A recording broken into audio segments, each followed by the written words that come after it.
questão, assim, as primeiras aplicações mais simples, né, da mecânica quântica. Nós trabalhamos a mecânica quântica, vamos colocar assim, unidimensional, dimensão D igual a 1, na aula passada. Aí eu dei exemplos, eu deixei como tarefas para vocês, porque não vão perder tempo na aula fazendo cálculo de seno e cosseno, que são coisas assim. Deixei para vocês tarefas que era o estudo de alguns postos de potencial. E deixei como referência para vocês, que é um livro excelente, o livro de graduação simples, que é o livro do Gazirovich.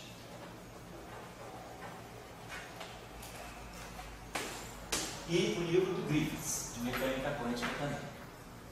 Então, quem quiser pegar exemplos, né, trabalhar a equação de Schrödinger, postos de potencial, barreiras de potencial. Oi! Pode mandar subir, obrigado, pode mandar subir. Então, eu me refiro a vocês ao livro do Gazirovich. Ele tem um capítulo, eu não sei se é o capítulo 4 ou 5, que ele fala aplicações a postos de potencial. É o capítulo 4 ou 5, e o Griffiths também tem um capítulo especial. E aí eu dei para vocês, né, possibilidades de vocês trabalharem, os tipos de postos que vocês poderiam trabalhar. Deixei só como uma tarefa extra, né, quem quisesse trabalhar, era pegar aquela equação de Schrödinger modificada, que nós vimos na outra vez, né, que é a equação de Schrödinger com a primeira correção relativística,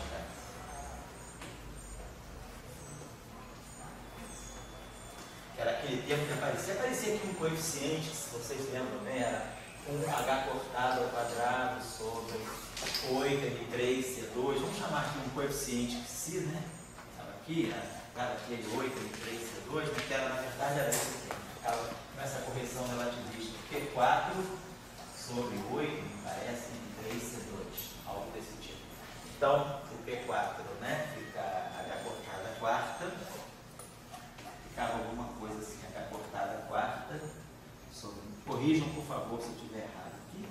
E aqui aparecia uma derivada quarta, né? Que era um momento a quarta.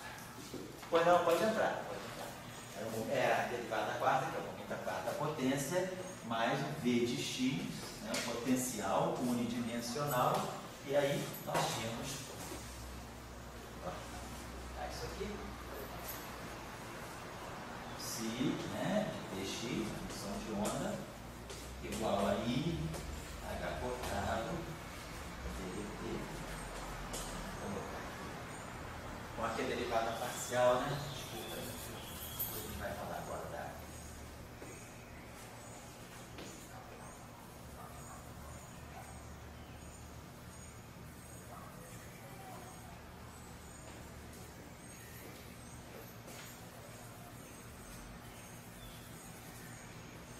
Então, esse problema aqui não está nos livros, não. Então, vocês, esse problema é um pouquinho mais assim, fora, porque no livro, geralmente, aí se considera, não sei porquê, é um exercício simples, né? Mas seria interessante, então, eu queria que vocês estudassem, porque eu deixei como exercício na aula passada, estudar o efeito desse termo aqui, que é novo, né? Então, a correção relativística, a primeira correção relativística devido à energia cinética na equação de Schrödinger, deixar esse termo, ver o efeito desse termo aqui na questão do tunelamento. Então, era estudar os potenciais, os postos de potencial que eu tinha deixado, que era o poço infinito, a partícula confinada na caixa, a barreira de potencial e o poço finito, estudar o efeito desse termo aqui naquelas situações que são estudadas normalmente sem esse termo. E, basicamente, estudar o efeito desse termo aqui no tunelamento. Então, isso eu tinha deixado como tarefa para vocês. A gente terminou aí. Hoje eu queria chamar a atenção para alguns pontos, né? Mais começando a pensar no aspecto operatorial da mecânica quântica. Então, nós vamos estabelecer daqui agora o seguinte. Nós fizemos sempre uma discussão mais geral das possíveis equações, né, de onda para a mecânica quântica, levando em conta a equação de Schrödinger tradicional, a correção relativística e a equação genuinamente relativística, que era a equação tipo Planck-Boltzmann. Mas aí nós vamos deixar a discussão puramente relativística para o nosso curso de férias. Né? No curso de férias vamos estudar basicamente a equação de Schrödinger, mas antes de a equação de Dirac. Mas antes de estudar a equação de Dirac, nós vamos mostrar por que que a equação, a proposta de equação de onda via equação de Klein-Gordon não é boa na mecânica quântica relativista. O problema é que aquela equação, será que a gente poderia, né, colocar essa equação, pegar o que a gente fazia, essa conexão, pegar a equação de Klein-Gordon, né, que é a Lambertiana, né, e aqui tinha mais, né, o terminho que dava o universo, o comprimento de onda de ponto, né, psi igual a zero. Era a equação que a gente tinha relativística. Essa equação tem problemas, e aí a gente vai ter que chamar a equação de Schrödinger, a equação de Dirac, para descrever o H. Então isso eu vou deixar para o curso que vem. Por enquanto, daqui para frente, nós vamos tratar o caso não relativista. Vamos colocar aqui a mecânica quântica. Daqui para frente, sempre nos preocupar com a mecânica quântica não relativística. Que é a equação, basicamente a equação de Schrödinger. E daqui para frente também, nós vamos estar abandonando esse termo, porque esse termo aqui nós estamos trabalhando com ele como se fosse uma pequena perturbação devido ao efeito relativístico. Então nós vamos considerar que os efeitos relativísticos estão fora de propósito para nós, estão fora do alcance, né, daquilo que a gente está vendo. Então vamos pegar a mecânica quântica tradicional, né, de Schrödinger, e vamos só retomar aqui rapidamente, né, a equação dessa forma aqui, com o potencial, para explicar para vocês aquilo que a gente chama de aproximação de população estacionária. Temos um potencial aqui, uma posição, né? E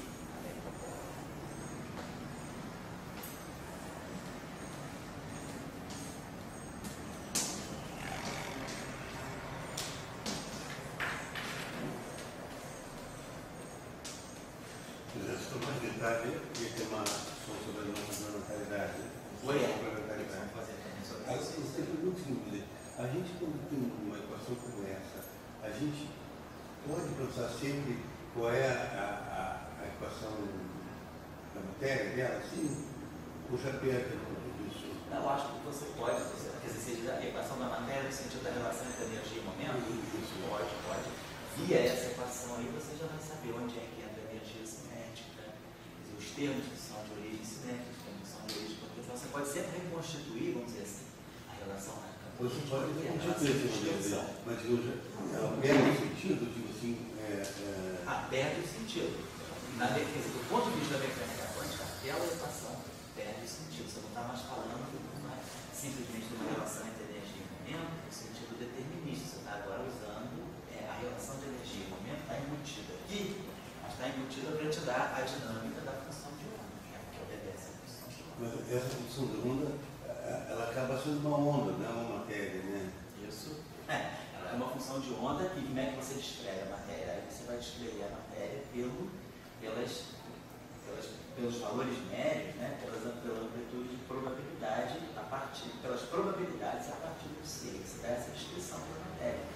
Quer dizer, é onda de matéria, claro. Mas você perde o sentido de tratar a partícula como uma partícula descrita por uma relação entre energia e momento. O princípio da complementaridade, assim, os dois são a mesma coisa, né? Assim, mas aí não é bem assim que os dois são a mesma coisa. Aí é onda, matéria. É a discussão, é a mecânica quântica combinatória, justamente a percepção, né, que o pessoal tradicionalmente chama de escola de Copenhague. É uma discussão de onda mesmo. Só para responder uma coisa que você levantou na aula passada, a questão do efeito do tunelamento, né? Quando a gente deixou aí como tarefa para vocês, eu estava fazendo um levantamento através dos livros aí, né? Mais assim, que tem um detalhamento mais histórico. A ideia do tunelamento, ela veio de uma maneira assim, meio subliminar da física nuclear, com os decaimentos alfa, com a emissão alfa. Na época, né, que se estudava a radioatividade, né, começou lá com o Becquerel, com os Curie, né, o decaimentos alfa nucleares, mas não havia na teoria que explicasse o decaimento alfa. Então, segundo os históricos, né, em 1927, esse cara está ligado à mecânica quântica, né, estudar, na verdade, mais a física quântica, ele, estudando a equação de Schrödinger, poço de potencial duplo, alguma coisa desse tipo, né? A partícula incide e ela vai passar por um poço de potencial duplo, né? Então, a questão é que se ela vem com uma energia menor do que a energia potencial, claramente, classicamente, a partícula não penetraria, ela seria refletida, porque a energia total seria menor que a energia potencial. Do ponto de vista quântico, né, a partícula vem aqui, ela passa por ela vem ondulatória, aí entra o efeito túnel, ela passa por aqui, aquela tunela de novo e ela aparece aqui. Então, o Lund viu que havia esse tipo de solução tunelamento, mas ele não aplicou. Foi em 28, um nome muito ligado à física nuclear, que é o nosso Gamow, né? Foi inclusive o prêmio Nobel. O Gamow usa a ideia do tunelamento, do resultado de Lund, para poder dar uma boa descrição para o decaimento alfa. Então é como se o Gamow propusesse uma explicação matemática para o decaimento alfa nuclear.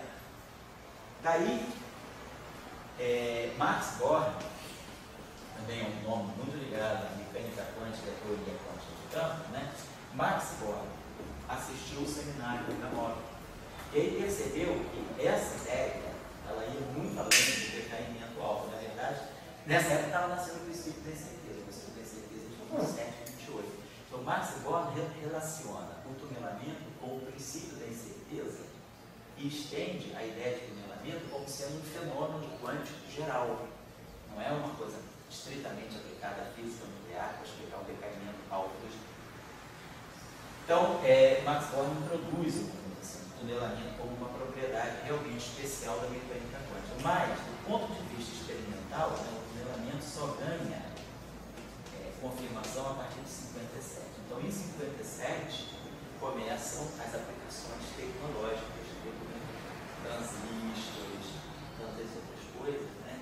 E, por exemplo, hoje mesmo, né, essa discussão do neutrino, né, que possivelmente pode ter um neutrino com velocidade maior que a da luz, existem, né, discussões de tunelamento a respeito da possibilidade, né, de você ter mecânica quântica em associação com o tunelamento, propagação com velocidade maior do que a da luz, sem violar a causalidade. Então, o tunelamento é um efeito bastante universal nesse sentido, tá? Essa parte do tunelamento hoje em dia pertence à nanotecnologia? Não, o pessoal usa direto. Condutividade, aquela geração, aquele efeito de super corrente, né? Tudo isso é curto. As junções, Joseph, tudo é. A nanotecnologia, ela entra numa área de energia específica, assim? Entra, eu acho que sim, porque você entra na área das energias. Se você pensar a microtecnologia, ela está na faixa do micro, que é 10 a menos 6 metros, né? 10 a menos 3, essa mesofísica, né? Essa física mesoscópica, ela está na faixa dos 10 a menos 6, 10 a menos 7 metros. Quando você entra na faixa dos 10 a menos 9 metros, você já está entrando na faixa da nanofísica, que é a faixa atômica. E aí você já tem energias envolvidas na faixa dos elétronvolts, né? São as energias de ligação nuclear atômicas. Então, essa mesofísica, você pode ter moléculas, por exemplo, você tem energias envolvidas na faixa de 1000 elétronvolts, nesses supercondutores também você tem as energias típicas, são 1000 elétronvolts, né? Mas na nano você já tem as energias, você já está dentro do átomo, você está pegando a escala atômica, você já está na faixa dos elétronvolts. Depois, nuclearmente, você já vai para a faixa dos kappa elétronvolts, keV, né? Então eu acho que você pode dizer que na nanotecnologia você está operando nessa faixa, né, dos elétronvolts. Bom, então a primeira observação que eu queria colocar é a seguinte: se nós temos uma função energia potencial que só depende da posição, claramente da mecânica clássica, isso aqui está representando na mecânica quântica aquilo que na mecânica clássica seria força conservativa, menos a derivada do potencial. Então, na visão clássica, essa equação aqui seria exatamente isso, né? F igual a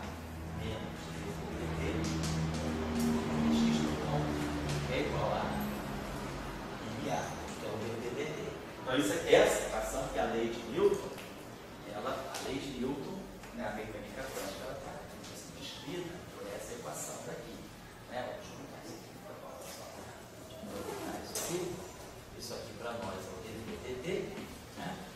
Então, se nós multiplicarmos, né, essa equação aqui escalarmente, não, desculpa, vou botar unidimensional, porque senão teria que botar um gradiente aqui. Deixa eu botar de lado assim. Vou botar só o caso unidimensional. Então, o caso de vamos tirar o daqui. Então, F igual a menos, né, dV/dx igual a mdV/dt. Então, isso aqui seria a lei de Newton para um campo de forças conservativo. Então, na mecânica clássica, a gente está falando da força. Na mecânica quântica, a noção de força ela é colocada de lado, porque a gente trabalha com a noção de potencial. O que aparece aqui é energia. Isso aqui é energia cinética. Então, vamos ver o que está acontecendo. Se eu multiplico essa equação por V dos dois lados, né, se eu multiplico aqui por V, eu multiplico aqui por V, o lado esquerdo fica menos dx dt. O lado direito fica V dV/dt, é a derivada em relação ao tempo, né, de 1 meio de mc2. Tá do lado direito. E aí, juntando os dois lados, isso aqui pela regra da cadeia, tá, o dV/dt, juntando os dois lados, o que a gente tem é isso aqui, a conservação da energia total, né? Energia cinética mais energia potencial, derivada temporal igual a zero, então nós temos conservação da energia. Então, aquela equação ali, na mecânica clássica, na mecânica quântica, ela está também embutido, já que eu estou falando de um potencial, e o potencial está ligado a uma força conservativa, então a gente está falando de um sistema que conserva energia. Então, basicamente, a gente sabe que a contrapartida clássica, né, que está aqui, está indicando a conservação da energia. E nós já sabemos, né, que, do ponto de vista da mecânica quântica, é esse operador aqui, que é o operador que representa a energia. Pela complementaridade que eu estou aí, para nós, o momento, né, na mecânica quântica, a gente associa a menos I, h cortado, dx. E a energia passa a ser representada por uma derivada temporal, de h cortado, ddt. Então, isso é o que a gente chama de complementaridade. Substitui as grandezas clássicas, né, por correspondentes objetos que são operadores, que são operações, né, diferenciais em cima de funções. Então, isso é a correspondência da classe da quântica. Então, isso aqui está representando a energia. Então, o lado direito, aqui, está representando que isso seria energia. Mas esse objeto aqui é constante. A gente espera que I, H cortado, ddt, atuando em si, x, né, esteja lhe dando, você tem energia, esteja lhe dando uma constante. Energia, o valor da energia é constante. Então, daqui fica basicamente claro que essa função aqui pode ser escrita desse modo. Uma função de x, chamar uma função de x, e a solução aqui seria o exponencial de I sobre h cortado Vamos ver só. Se eu aplicar esse objeto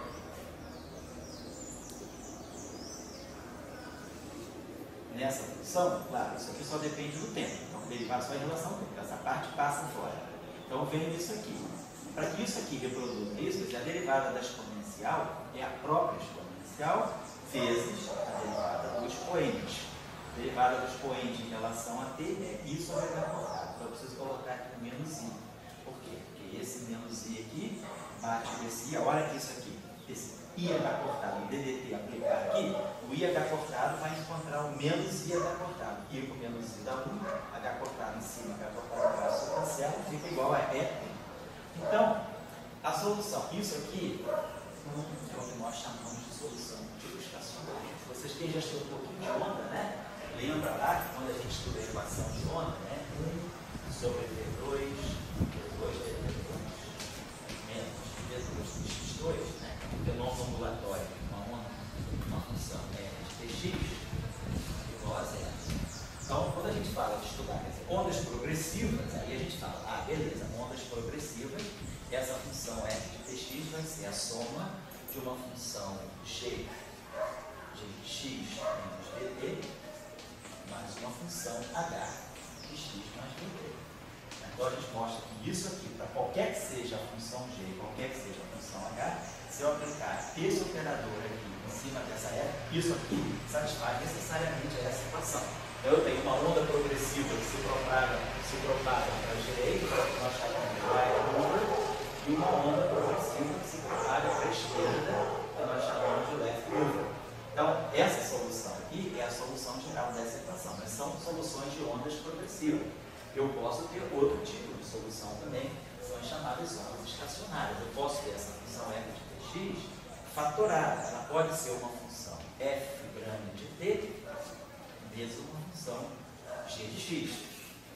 E aí, a gente, ao substituir isso aqui ali, a gente ganha também que a gente pode ter uma solução do tipo estacionário, certo? Então, colocando isso aqui, a gente mostra, por exemplo, que essa função pode ser do tipo seno, né, de kx, né, vezes o cosseno de ômega t. Então, a gente tem uma solução em x e t separadamente. Não é uma solução, não é uma onda progressiva, mas é aquilo que a gente chama de ondas estacionárias que ficam com os nós fixos. Né? Então, isso é a solução da equação de onda. Nesse caso da mecânica quântica, né, devido, né, justamente a energia estar conservada, porque nós estamos trabalhando com um potencial que depende de x, então a existência desse potencial aqui significa que na mecânica clássica eu tenho uma força derivada de um potencial. O que nós mostramos ali é um sistema conservativo, que conserva a energia total. E aí, essa associação entre a energia e esse operador derivado temporal me sugere que a solução geral vai ter essa forma. E aí a forma é uma função de x vezes uma função de t. Só que essa função de t está bem determinada, é um exponencial complexo, ou seja, uma função completamente oscilatória, né? É um cosseno de i sobre h cortado é t menos cosseno de e sobre h cortado t, né? Na verdade seria cosseno disso aqui menos i seno de e sobre h cortado t. Lembrando aí para vocês, só uma questão dimensional, né? A constante Planck é energia vezes tempo. Então a energia com energia cancela, tempo com tempo cancela, eu gero um argumento aqui realmente sem dimensão física. Cosseno de um ângulo irradiando menos o i seno para o outro ângulo irradiando. As unidades estão ok. Então, essa solução é uma solução completamente oscilatória no tempo. Né? Então, eu tenho uma solução que oscila no tempo e uma solução que de x. Então, na verdade, nesses casos, a gente nem se preocupa mais de procurar a solução psi de tx, porque eu já sei que a parte temporal está amarrada, por causa dessa conservação da energia. O que eu preciso buscar, na verdade, é quem é a função aqui de x. Né? Então, deixa eu apagar isso aqui. Então, se a gente sabe que essa equação, então eu já sei que isso aqui é um π de x, né, vezes a exponencial menos i sobre h cortado é t, substituo isso aqui. Então, quando eu derivar em relação, quando eu fizer essa substituição aqui dentro, o π de x, sabe, o π de x passa pela derivada temporal. Aí a derivada temporal vai bater na exponencial, vai reproduzir a própria exponencial, só que multiplicada pela derivada do expoente. Esse h cortado vai pegar aqui com isso. Então, no fundo, o que a gente mostra, colocando isso aqui e aqui, e colocando essa mesma coisa aqui, essa equação recai nisso aqui.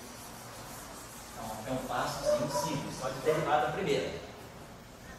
Aí as exponenciais dos dois lados se cancelam, então eu ganho π de x igual a f π de x, que é a chamada forma estacionária da equação de Schrödinger. Então, quando a gente diz que vai resolver a equação de Schrödinger unidimensional, ou qualquer equação de Schrödinger, a gente geralmente fala da equação de Schrödinger já na forma estacionária. A gente já está esquecendo a dependência temporal, porque já está claro que a dependência temporal é aquela exponencial que eu já estou sabendo que eu não preciso nem escrever. Ou seja, dada essa função, eu completo a função de onda agora com dependência temporal, sempre pegando o meu de x, vou calcular, e sim, cada problema, como eu deixei nas tarefas de casa da outra vez, pegando o posto tal, pegando o posto tal, pegando o posto tal, cada cada posto de potencial, cada problema específico de potencial tem a sua solução aqui. Eu pego essa solução aqui e multiplico aqui, simplesmente por essa exponencial.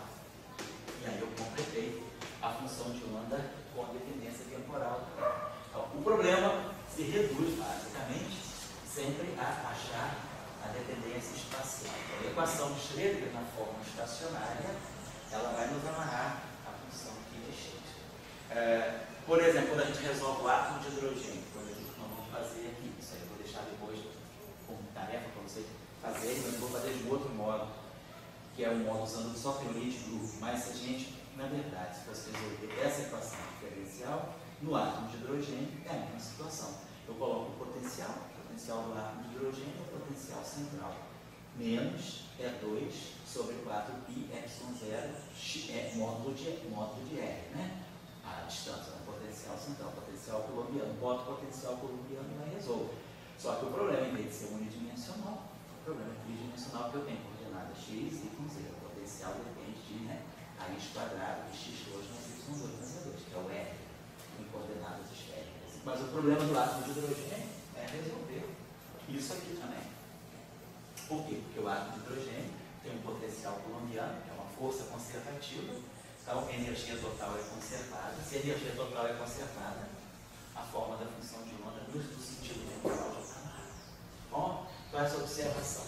Isso aí dos livros está claro, os livros explicam isso direitinho, eu estou só chamando a atenção, porque para estar aí. Um elétrico, por exemplo, ele é antigo, o significado da física de Newton para ele depende da situação. Por exemplo, né? Quando é que você, por exemplo, se assim, eu tenho um elétron num campo elétrico. Então a gente sabe lá da física 3, né?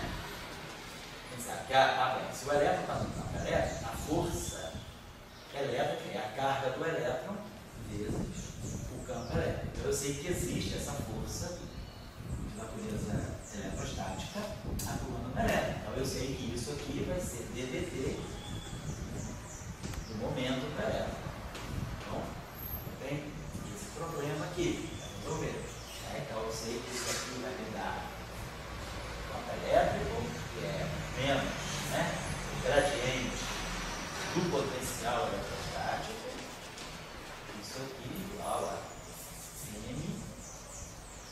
dt. Vou colocar assim. Então, minha historinha. Multiplico essa equação aí por V, só que agora eu faço o produto escalar. Nós temos isso aqui. EDT de um meio, classicamente, newtonianamente falando, né? Mais, F igual a zero. Então, de novo, a energia total é conservada. Que é a energia total agora? É a energia cinética mais a energia potencial. Quem é a energia potencial agora? Se eu tenho, por exemplo, quem é o elétron, está num campo elétrico externo. Esse campo elétrico é o gradiente de algum potencial. Todo campo eletrostático associa o potencial. Então, eu multiplico a carga pelo potencial eletrostático, eu ganho a energia de interação de uma carga no potencial, ou a força de interação de uma carga no campo elétrico. Na mecânica clássica, a gente fala da força elétrica. Então, agora vou ter que trazer isso aqui para mecânica quântica. Então, se eu quiser colocar isso aqui na mecânica quântica, é a equação de Schrödinger que vai estudar um elétron num potencial externo vai ser energia cinética menos a minha cortada sobre 2m. Só que a velocidade, agora aquilo que é o d2 dx2, no caso tridimensional, vírgula gaussiana. Potencial mais F igual a F.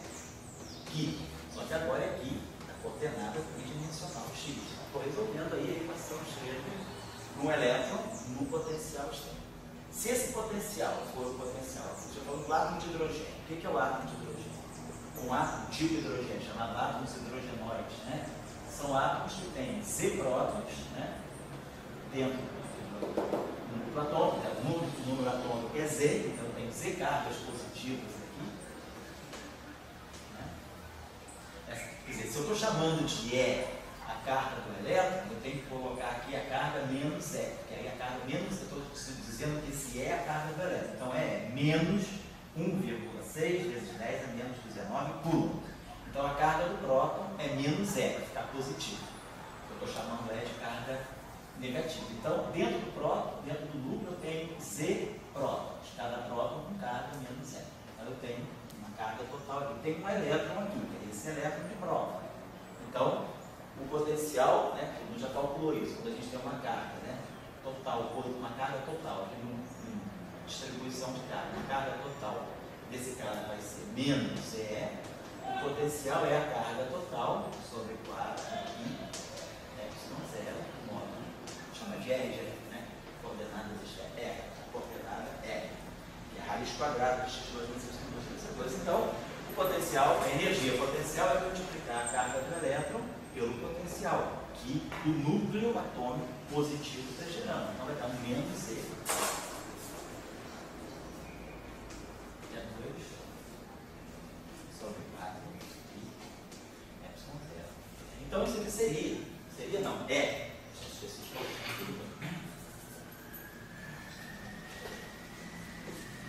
Então isso aqui é a equação de Schroeder para o átomo de hidrogênio. Quando a gente for estudar o átomo de hidrogênio, a gente vai partir dessa equação em 3 dimensões. Laplaciano aqui é d2 dx2 mais d2 dy2 mais d2 dz2, e aqui a raiz quadrada de x2 mais y2 mais z2. Tá? Então, isso aqui. Claro que eu posso passar a trabalhar em coordenadas esféricas. Escrevo o Laplaciano aqui em coordenadas esféricas, que é mais simples. Né? Nesse caso, o problema tem simetria esférica, vamos resolver em coordenadas cartesianas. Mas é a equação de Schroeder para o átomo de hidrogênio. Olha lá. Depois nós vamos vou falar uma outra coisa com vocês, né, posteriormente, que é como resolver essa equação por métodos de simetria. É um método bastante interessante.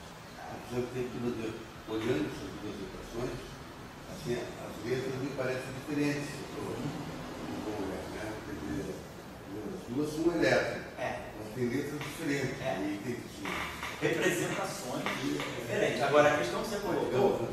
Não sei apagar. Nessas letras diferentes, essa aqui me parece determinística. E a outra não é. E daí aquela história. Só essa ideia de que o elétron é onda, partícula, sustenta sair dessa equação e da outra. Não, mas aí tá. Vamos colocar a seguinte questão física agora. Eu tenho duas físicas para descrever o elétron. Eu digo para vocês que eu tenho um elétron cuja carga vocês conhecem. Um campo elétrico externo. Resolva, descreva a dinâmica desse elétron nesse campo elétrico externo. Aí vocês sabem muita coisa. Vocês sabem ler de Newton. Eu resolvo esse problema por F igual a dp dt, ou eu resolvo esse problema pela equação externa? Você está com um elétron no campo elétrico. Ninguém está te dizendo se o sistema é quântico ou não. Então, como é que você vai decidir antes de fazer o problema? Como é que você vai atacar o problema? Será que eu tenho que usar relatividade geral para resolver esse problema? Será que eu tenho que usar relatividade restrita? Será que eu tenho que usar mecânica quântica? Será que eu tenho que usar mecânica clássica? O que eu vou usar para resolver? Todo mundo sabe que é. A gente usa o que sabe, né? Então no primeiro e segundo período a gente usa F igual a dp/dt. Mas aí quando você já está lá no final do curso, aqui, né, fazendo essa discussão da mecânica avançadora, mas se o elétron está no campo elétrico externo, o elétron é uma partícula microscópica. Quando eu faço mecânica quântica, eu faço sempre a mecânica quântica pensando no elétron. Mas será que é lícito eu agora trabalhar dizendo que a força de Coulomb é igual a NA? É essa lei física que eu vou usar para descrever o elétron num campo elétrico? Ou é essa lei física que eu vou usar para descrever o elétron num campo elétrico? O campo elétrico, na mecânica quântica, ele não é representado pela força. A mecânica quântica, ela chama a atenção para o potencial. Na mecânica quântica, o potencial é que conta. A lei de Newton que conta a força. Então, mas é o mesmo problema. Aquele potencial é aquele potencial daqui. Que é esse aqui. Esse campo elétrico aqui é o menos o gradiente de um potencial. Sei lá, se vocês estão falando de um fio infinito, uniformemente carregado, né, cujo campo vocês conhecem lá, que dá aquele campo lambda sobre 4 pi epsilon 0, que é a distância, né? Calcula o potencial, que é um potencial logarítmico. Não importa, vocês sabem calcular o potencial associado ao campo eletrostático. Então, agora, para resolver o problema, como é que vai ser a dinâmica desse elétron? Eu vou usar essa lei, que é determinista, aí eu vou calcular que a posição do elétron em função do tempo vai ser tal, tem uma equação diferencial, então essa lei de Newton aqui é D2R e DT2. Então, eu dou os dados iniciais, qual é a posição inicial do elétron, né? Ou seja, R0, posição distante de igual a zero, e dou a velocidade inicial. Ou seja, a posição inicial do elétron, a velocidade inicial do elétron e o campo elétrico usa a lei de Newton para você determinar o R de T. Problema bem típico da mecânica newtoniana, determina a trajetória. Tudo bem, agora eu pergunto, e se eu disser só que eu tenho um elétron num campo externo, e aí vocês perguntam, né? Como é que eu vou saber se eu vou usar a mecânica quântica? Esse elétron é microscópico, não importa. Mas o que vai contar para ele nesse caso? Vai ser a força elétrica ou vai ser a força elétrica na lei de Newton ou o potencial eletrostático na equação do extremo? Então, esse elétron é clássico ou é quântico? Como é que eu vou decidir se o professor me disser? Se for prova de mecânica clássica, eu faço por F igual a T. Se for prova de mecânica quântica, eu faço pela equação do extremo. Mas se não for prova, for no laboratório, como é que você sabe que você está diante de um problema que você pode atacar pela mecânica clássica, e você está seguro que a resposta é boa, ou você tem que atacar pela mecânica quântica para descrever corretamente? Por que eu não uso relatividade geral? Porque, por exemplo, eu tenho que usar, sabe, eu vou usar a mecânica newtoniana ou a mecânica de Einstein, a relatividade especial? Será então que eu vou ter que usar e a relatividade especial? Oi? Ou a equação de Dirac? A gente tem, beleza, a gente tem um menu, aí agora a gente está embaraçado por tantas escolhas, né? Um embaraço de qual escolha eu vou fazer. Essa questão dos imaginários, quando a gente sabe coisas demais, a gente fica perdido. Se eu souber só uma coisa, eu aplicava só o que eu sei. Mas agora, depois no verão, vocês vão saber até a equação de Dirac. Aí você vai ficar, será que eu uso a equação de Dirac, a equação de Dirac, a equação de Newton, relatividade geral, relatividade especial? O que eu vou usar? Então, essa aqui é a questão. Como é que eu vou decidir num problema se ele é clássico ou se ele é quântico? Tem que ter um estalo, tem que fazer primeiro uma espécie de uma estimativa. Eu vou falar, nesse caso, as leis mais adequadas para escrever o sistema seriam as leis complementares. Ou não, nesse caso. Vocês vão ver o mesmo problema. Todo mundo que já passando aí pelo ciclo básico, pegou lá no Halliday, né? No Monte de Ouro, no Halliday, no Moisés, né? O livro que vocês adotaram, que vocês estudam eletrostática, todo mundo fez esse problema. Do elétron nas placas de um capacitor, né? Que é um problema exatamente de um lançamento de projétil, né? Então o elétron está entre as placas de um capacitor, que é um campo uniforme, a gente vê como é que o elétron vai de uma placa para outra, ou seja, usei aquilo ali. Por que ali eu não usei a equação de Schrödinger, né? Qual é o critério que eu uso para saber se aquele problema ele é um problema de mecânica clássica, de mecânica quântica ou de mecânica relativista? Relativista a gente sabe, será que aquele elétron tem uma velocidade tão alta ou é um elétron com velocidade baixa? A gente sabe que sendo velocidade baixa, eu não vou nem me preocupar com a mecânica relativista, vou me preocupar com a mecânica newtoniana, a velocidade do elétron sendo, né, na faixa de 10 a menos 2, 10 a menos 3 da velocidade da luz, mas se eu pegar um V sobre C na faixa de 10 a menos 3, quase os elétrons atômicos, por exemplo, né, na faixa de 1 sobre 140, 1 sobre 200, né, por aí. Nessa faixa eu estou numa faixa boa de usar mecânica clássica, eu posso usar mecânica newtoniana. Mas aí agora, entre a mecânica newtoniana e a mecânica quântica, eu não vou decidir pelo critério da velocidade. O critério da velocidade comparada com a da luz, ela me coloca na escolha entre mecânica newtoniana e mecânica relativista. Eu só estou envolvendo a velocidade da luz. Se eu quero comparar alguma coisa quântica, qual é a constante que leva vocês para o mundo quântico? H traçado. Você falou o quê? H traçado, exatamente. Se eu quero fazer qualquer comparação com o mundo quântico, se eu quero fazer comparação com o mundo relativista, eu uso C. Meu padrão relativista é a velocidade da luz. Mas meu padrão quântico é o H cortado. Certo. Qual é a partícula que está em jogo? É o elétron. O que eu posso fazer, né, com esse elétron? Então, o elétron a gente sabe, associado ao elétron, associado a toda partícula quântica, existe a aquele chamado comprimento de onda de Compton da partícula. O comprimento de onda de Compton de qualquer partícula de massa m é h cortado, constante universal, sobre a massa, que vai depender de partícula para partícula, mas uma outra constante universal, que é o c. Esse c aqui não é de novo vai para o Compton. É o comprimento de onda Compton de uma partícula de massa m. Então, esse comprimento de onda de Compton, né, como a gente já discutiu aqui mais no início do curso, né, de motivações físicas, ele dá para nós, né, o quanto, né, associado a uma partícula, pelo princípio da dualidade onda-partícula, né, o princípio de dualidade de de Broglie, diz que a toda partícula massiva com momento linear P, então uma partícula tem massa m e velocidade v, então ela tem momento linear que é não relativista. A essa partícula eu posso sempre associar um comprimento de onda que é h sobre o cônjuge de V.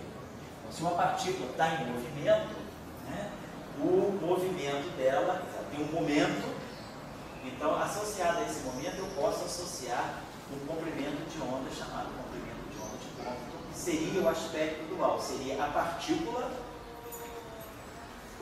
vista como uma onda, foi o que nós tínhamos falado. Então, o comprimento de onda de Compton não pega a velocidade V, pega a velocidade da luz. Esse comprimento de onda de Compton está dizendo que, associado a toda partícula, existe, é como se a partícula, do ponto de vista quântico, ela não fosse uma partícula uniforme localizada.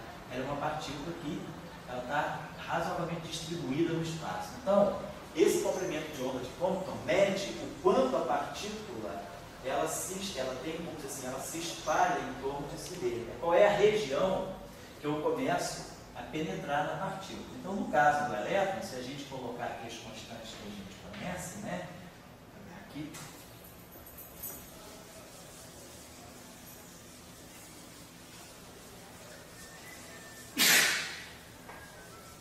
Então, no caso do elétron, a gente sabe, H cortado está aqui. M, massa do elétron, vezes C. H cortado, vamos fazer cálculo só estimativo. H cortado é na faixa de 10 a menos 22. Vamos colocar em unidades que a gente já sabe, né? Que são as unidades melhores para colocar no mundo atômico. Vamos colocar em unidades de MeV, né? O eletronvolt, mas não. Isso aqui está representando a energia, Joule, né? Em vez de trabalhar com Joule, se fosse Joule, eu teria 10 a menos 34, né? Quer dizer, a constante Planck, H cortada é 1,056 vezes 10 a menos 34 Joule segundo. Mas eu não vou usar Joule, eu vou passar Joule para eletronvolt. Eu sei que um Joule, um eletronvolt, é 1,6 vezes 10 a menos 19 joules. Então, esse Joule aqui, eu multiplico por um fator 10 a 19. Então, vai aparecer aqui, na verdade, 10 a menos 15 eletronvolt vezes Joule. Mas o eletronvolt é 10 a menos 6 do MeV. Então, aqui aparece um 10 a menos 21 MeVs. Só que, como eu não estou falando dos cálculos, mas a constante que vai aparecer aqui é mais próxima, tá certo, é pequena, então desculpa, vou colocar aqui, é 10 a menos 21. Tá certo, então dá 10 a menos 21 MeVs. Bom, então aproximadamente H cortada é 10 a menos 21 MeVs vezes segundo. Aí a massa do elétron, em vez de colocar a massa do elétron em quilograma, né, 10 a menos 30, eu vou colocar a massa do elétron em unidades relativas. A massa do elétron, a gente sabe, é aproximadamente 0,5, tá, aproximadamente 1, vamos colocar assim, vezes 0,5 MeVs por C ao quadrado, quer dizer, o MC2 do elétron, né? Então eu podia até, desculpa, voltando aqui, usando o truque que eu ensinei a vocês. Sempre mecânica quântica tenta um pouco completar H cortado com C. Multiplica por C aqui, multiplica por C aqui. Então, o comprimento de onda de Compton, se vocês quiserem, podem sempre escrever assim, ó, H cortado C sobre MC2, que fica mais fácil, para evitar cálculo demais. Aí, comprimento de onda de Compton, assim, H cortado C é uma constante universal. H cortado C vale 197 MeVs vezes Fm. A unidade de H cortado C não é energia vezes H cortado é energia vezes tempo. H cortado é energia vezes tempo. Mas H cortado C. C é metro por segundo. Então comprimento sobre tempo. Então o tempo cancela. Então H cortado C tem unidade de energia vezes comprimento. Então a energia está aqui. Em vez de trabalhar em joule, eu trabalho em metro. E comprimento está aqui. Em vez de trabalhar em metro, eu trabalho em Fermi. Em Fermi, 10 a menos 15 metros. O Fermi é praticamente o tamanho do raio atômico. Do raio atômico, do raio nuclear.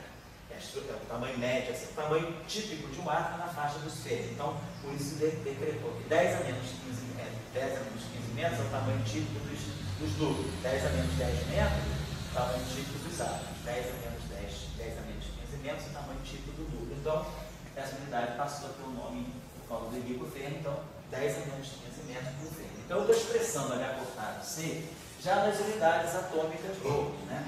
Boto em MEV, porque no mundo das partículas, as energias estão sempre referidas ao eletronvolt, K eletronvolt ou MEV.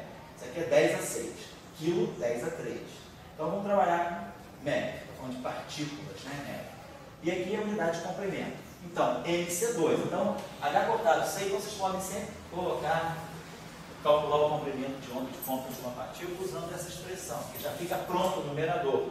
Agora, MC2 é fácil, é tabelado. Qualquer partícula, eu sei o MC2 dela, que é energia de repouso relativista. Então, isso aqui é uma constante universal, 197 MeV vezes Fermi.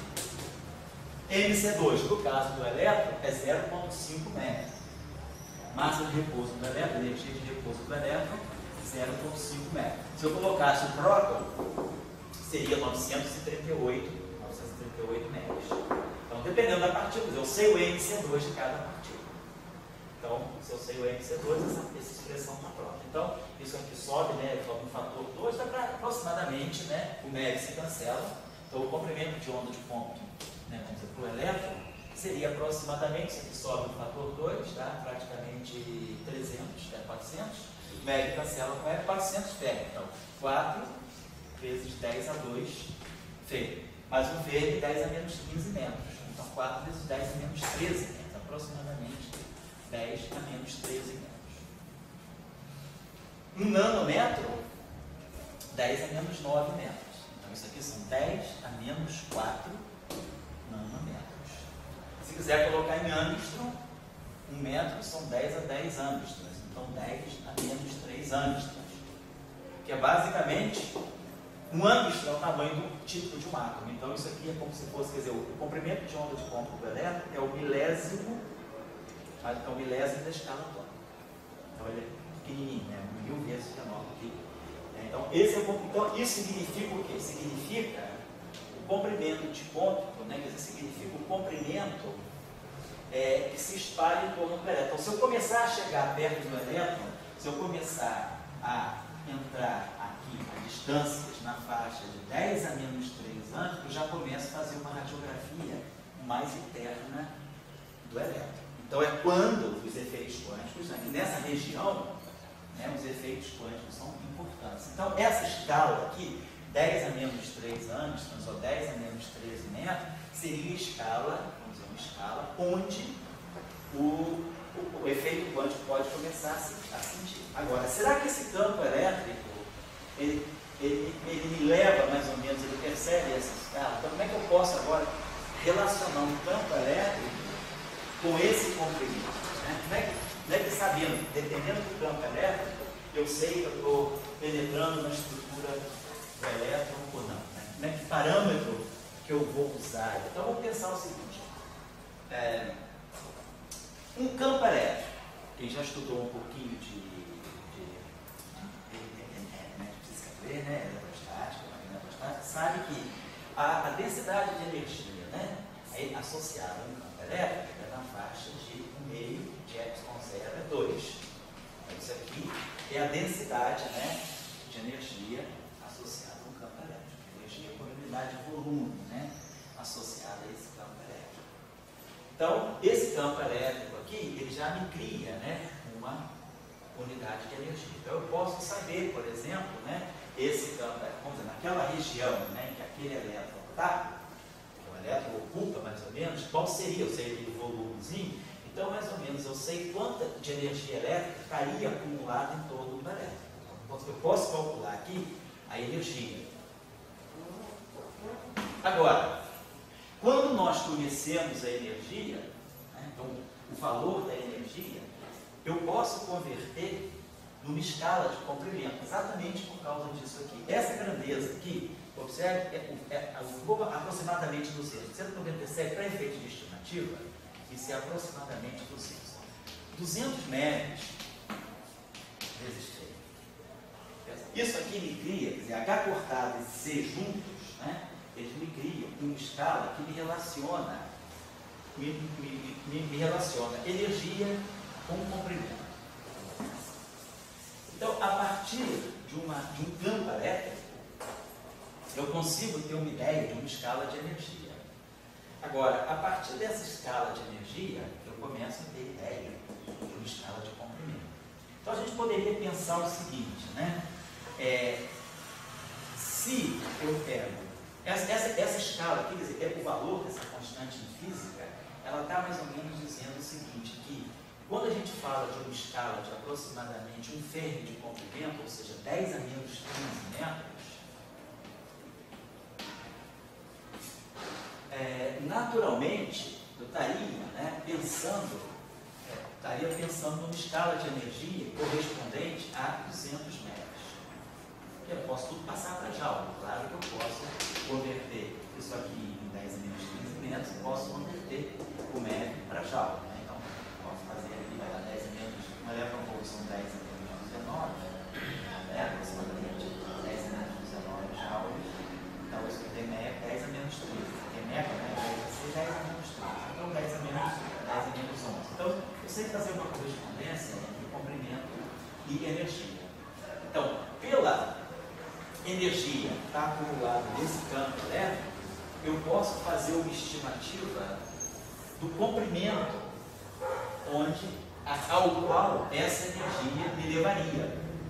Então, se eu sei a intensidade de energia, sei a energia acumulada, eu posso pegar uma região em torno do elétron, 10 a menos 13 metros, e ver mais ou menos, né, um volume de 10 a menos 13, 10 a menos 13 metros. Se eu tenho o campo elétrico em volt por metro, eu vou fazer todos os cálculos no sistema MKS. Se o meu campo elétrico é em volt por metro ou em newton por coulomb, que é a mesma coisa, eu sei a densidade de energia por unidade de volume, multiplico pelo volume, vou tirar a quantidade de energia. Né? Então, no sistema eletrostático, né, se eu pegar campo elétrico, newton ao quadrado por coulomb ao quadrado, né, ou volt ao quadrado por metro ao quadrado, multiplicar pelas unidades de epsilon zero, que nós conhecemos, eu vou ganhar isso aqui, né, energia em joule por unidade de volume, para o sistema de análise dimensional. Então, o meio de epsilon zero é 2, se eu colocar o epsilon zero no MKS, o campo elétrico no MKS, eu vou ganhar uma energia de joule por metro cúbico.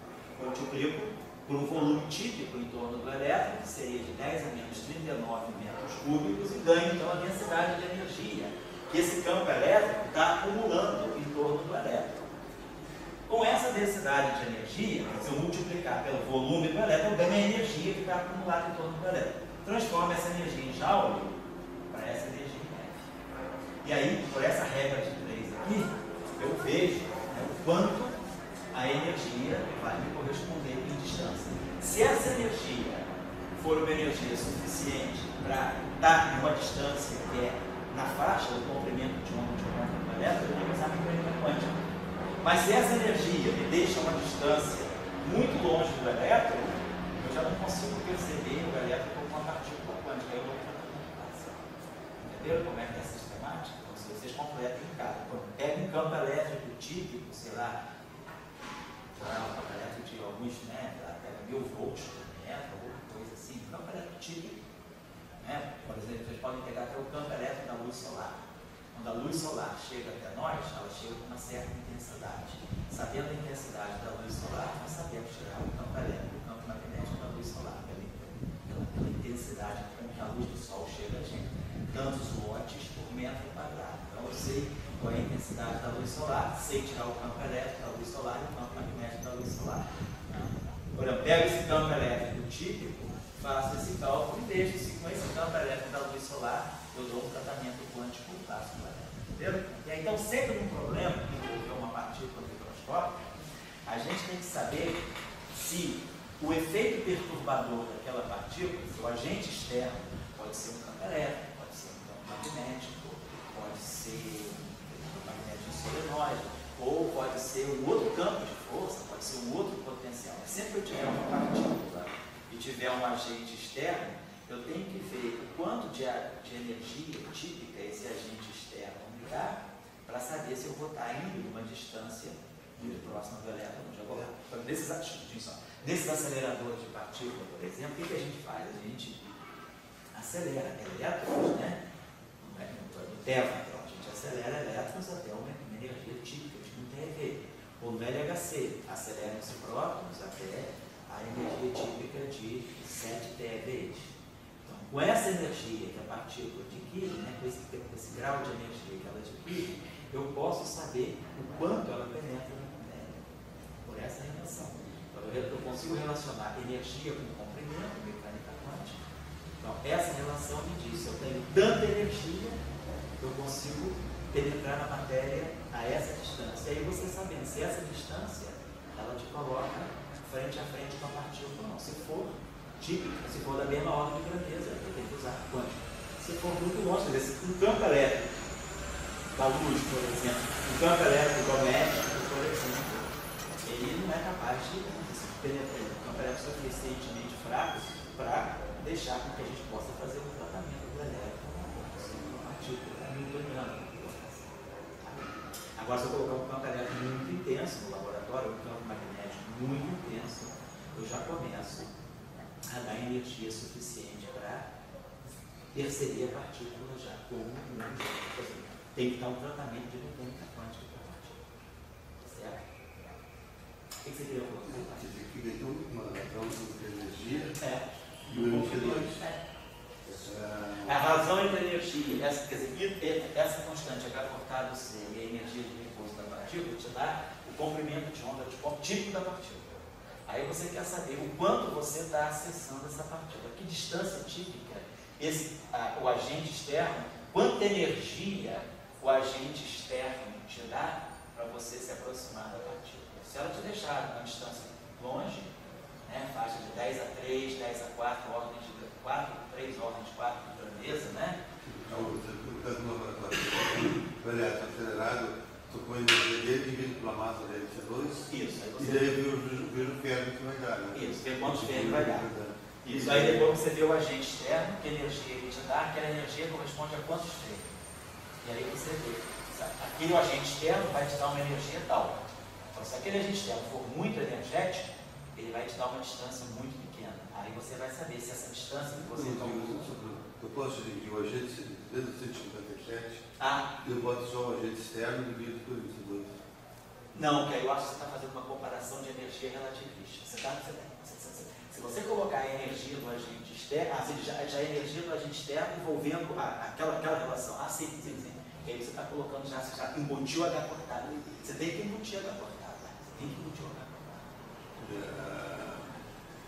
Mas daí... E essa relação aqui é uma relação, na verdade, isso aqui é o produto de H cortado com C. Então essa relação aqui ela já te dá uma percepção quântica. O H cortado é embutido, tá legal?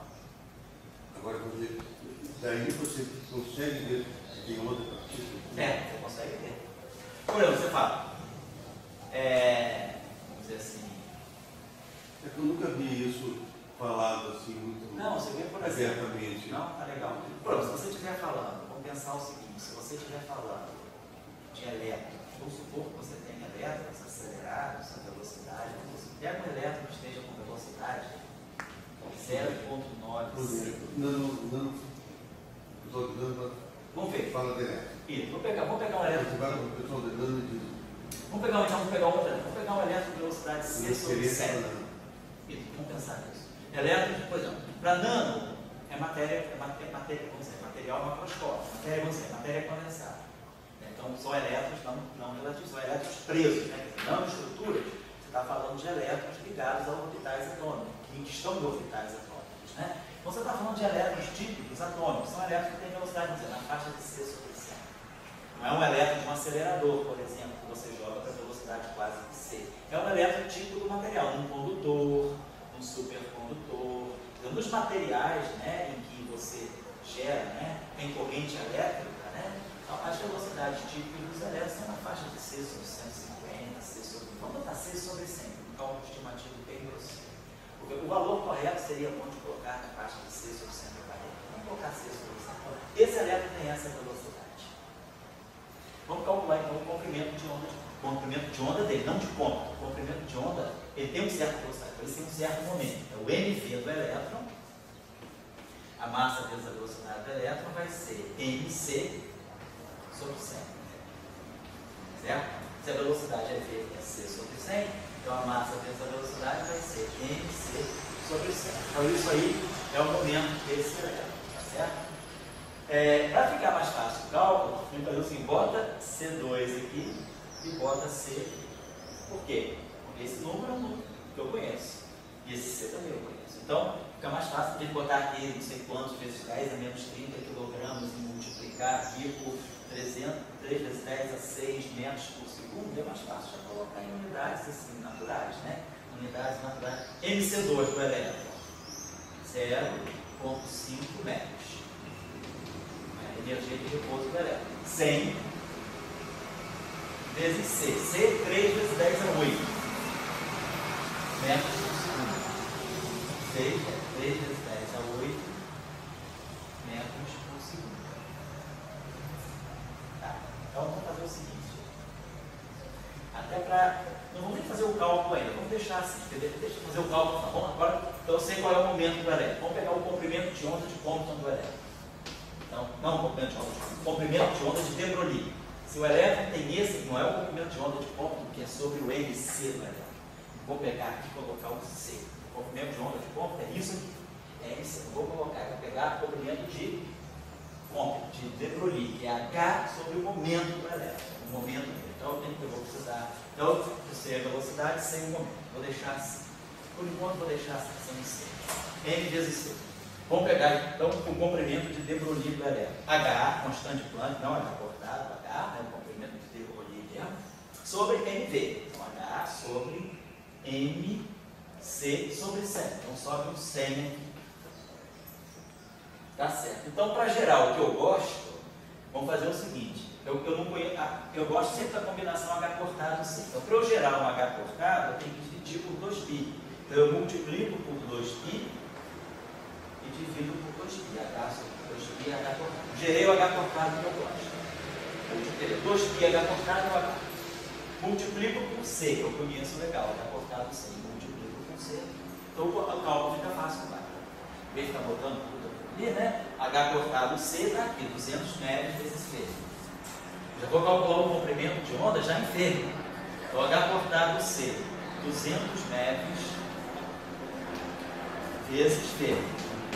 Claro, o comprimento de onda tem que dar aqui. O comprimento de onda é comprimento. Então eu tenho que ter no final do dia uma resposta de comprimento, que seja em Fermi, porque Fermi é 10 a menos 15 metros. Então não tem problema. Estou caminhando no lugar certo. Porque MC2 é energia. Eu sei MC2 em MeV, 0,5 MeV. O único fator, né, pentelioso aqui é o 2π, vai 2π e 3, está tudo aproximadamente 6. Só que é o estimativo, né? Tudo se aproximado. Então, 2π na taxa de 6. Então, 6 com 0,5 dá um fator 12. Faltou 100. Oi? Tinha 100 vezes 2π. Ah, faltou 100, vou botar então. Tinha um fator 12, que é o 2π, então tem que botar o fator 100 aqui. Então, ficamos. H cortado C, produzi aqui a 0,5, que eu já capturei como C, que deu 12, e tinha aquele 100 que eu tinha me esquecido. C era numerador ou denominador? Ah, tá certo. C sobre 100, sim, obrigado. Então tá legal. Então, média do médio cancelou. 12 vezes 200 dá 2.400. 2,4, né, vezes 10 a 3, vezes 10 a 5. Feio. 2,4 vezes 10 a 5, feio. Um feio de 10 a menos 15 metros. Então, praticamente, esse elétron tem um comprimento, esquece 2,4 na faixa de 10 a menos 10 metros. Que é justamente a escala cônica, que é a escala nano. Então, esse elétron, ele tem um comprimento de onda típico de 10 a menos 10 metros. Se eu estou falando de um nanomaterial, de um material que tem uma nanoestrutura, as nanoestruturas são na faixa de 10 a menos 10 metros. Então, eu estou falando de um elétron que tem um comprimento de onda de 10 a menos 10 metros e ele está interagindo com um sistema, quer dizer, ele está colocado num sistema que tem dimensões típicas de 10 a menos 10 metros também, são as dimensões nano. Então, o comprimento de onda dele é comparável com as dimensões típicas do sistema. Então, o sistema realmente tem uma dimensão que é típica do comprimento de onda. Os espaçamentos atômicos de materiais nano, né, são na faixa de 10 a menos 10 metros. Então, o comprimento de onda do elétron não é desprezível frente às dimensões. É desprezível para mim, que tem 1,70 m, 1,75 m. É desprezível para o nosso mundo, mas não é desprezível dentro de um fullereno, no grafeno, porque são materiais que têm estruturação atômica, espaçamentos, redes na faixa de 10 a menos 10 metros. Então, esse elétron realmente é uma partícula quântica, porque o sistema tem dimensões típicas que são comparáveis ao comprimento de onda dele. Então, se esse elétron está nesse material, quer dizer, esse elétron colocado, por exemplo, para efeito de uma molécula, esse elétron tem um comprimento de onda, uma molécula tem um comprimento típico de um micron, 10 a menos 6 metros. Então, uma molécula que tem 10 a menos 6 metros, ela tem 4 ordens de grandeza acima desse comprimento de onda. Então, esse elétron não precisa tratar ele quanticamente. Mas, dentro do material nano, eu preciso, porque o comprimento, ele é realmente visto como onda do material nano, porque a dimensão do material, a escala que o material nano tem, não é você que está falando. Você é o fullereno, você é o material nano. Então, você está vendo um objeto que chega a você com um comprimento de onda que é da mesma faixa que o meu, que as minhas dimensões. Então, para todos os efeitos, o elétron é uma onda. Então, na nano, você tem que dar um tratamento quântico para o elétron. Tá certo? Por exemplo, aí a gente pode perguntar, em que situação eu seria quântico? Então, vamos pegar o meu momento, n vezes v. Vou calcular o meu comprimento de onda. Então, eu ando normalmente, por exemplo.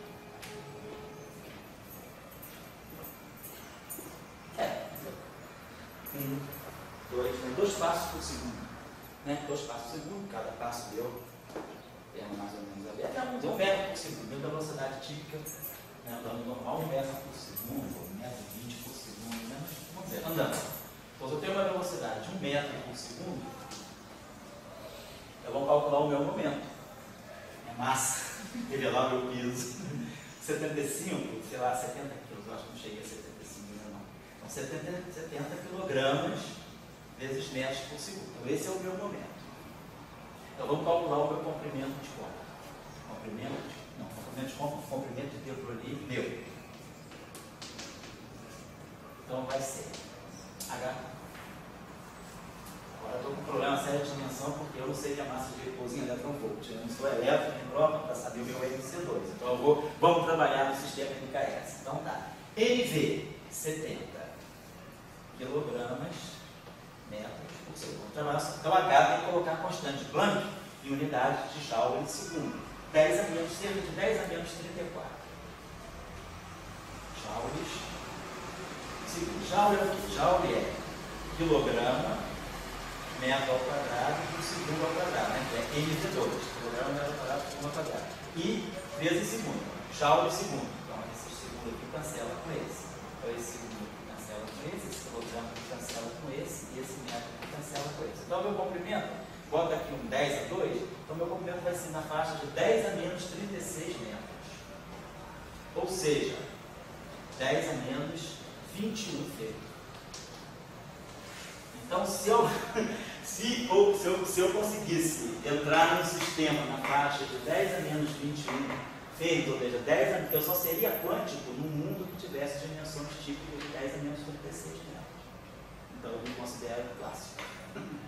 Está claro o problema? Então, se eu estivesse interagindo com um sistema cujas dimensões típicas são o meu comprimento de onda, esse sistema me veria como uma onda.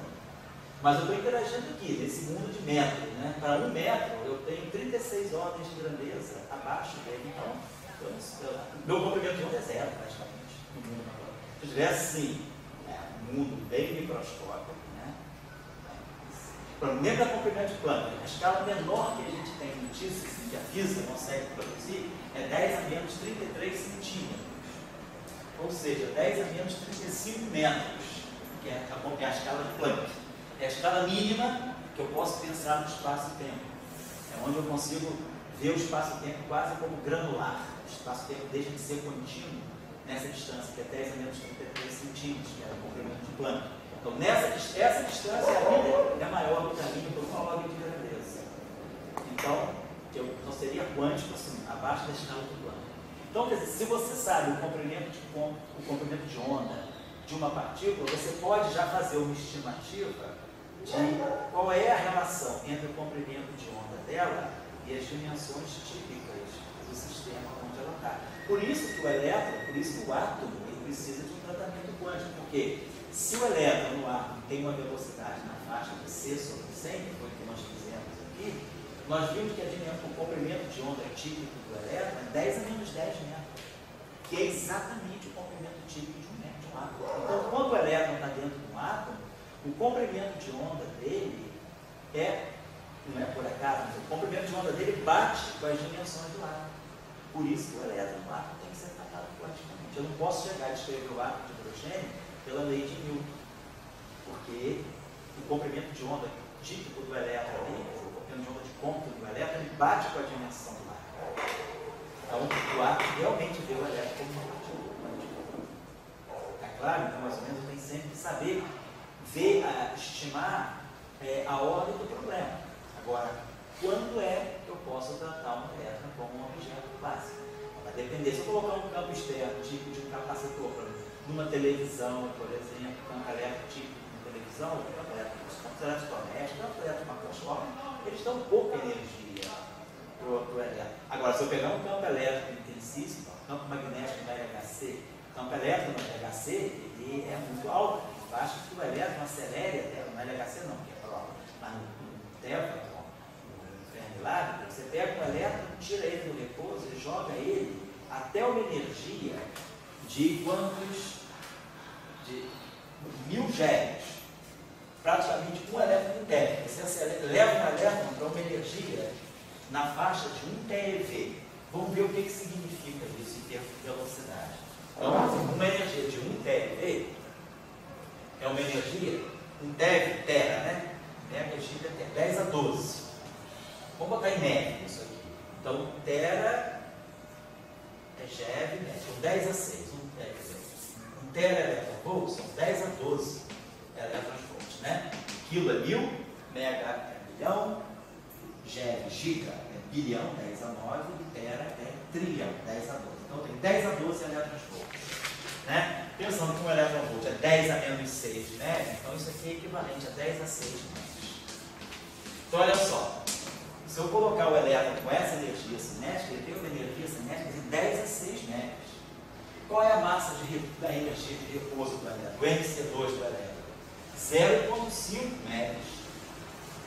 Então, olha só, eu tenho praticamente 6 ordens de grandeza de energia cinética frente a 1 mega. Então, eu tenho muita energia cinética e pouca energia de repouso. Então, esse elétron é relativista. Certamente ele é relativista. Tem muita energia e a massa dele, a energia de repouso dele é pequeníssima. Então, é um elétron. Então, a energia dele tem que ser usada a expressão relativista. Então, não é um meio de NV2. O meio de NV2 é a expressão newtoniana. Eu tenho que usar a expressão relativista. Então, essa energia de 10 a 6 metros, que é 1 TeV, né, por elétron, é o MC2 gama.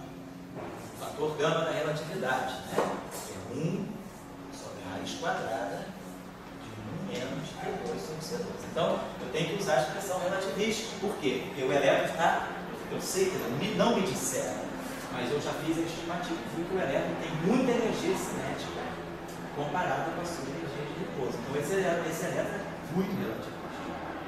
Não é pouco, muito. Então, eu tenho que usar a energia relativista, MC2 lá. Então, tudo bem. MC2 do elétron, 0,5. Para efeito de estimativa, isso aqui praticamente vale um MeV. 0,5 MeVs. Bota aproximadamente Então, mede-se e cancela. Então, eu produzi um fator que é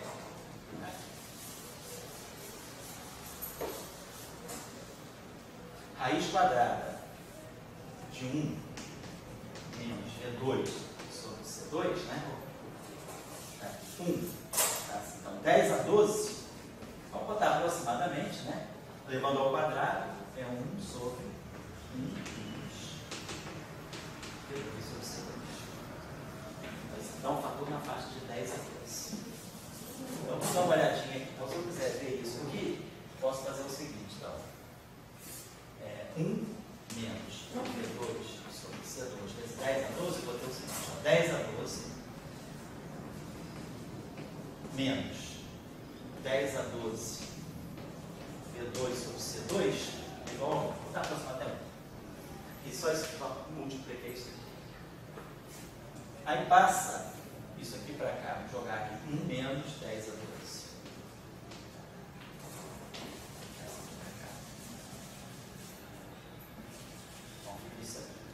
Então, vamos você vai ficar menos isso, mais isso, né? Multiplicando 10 a 12. Então, vai ficar o seguinte, divido tudo por 10 a 12. Então, eu botei isso, então, para poder fazer o cálculo fácil, eu botei T2 sobre C2 é igual a 1 menos 10 a 12. Claro, né, o que eu fiz aqui?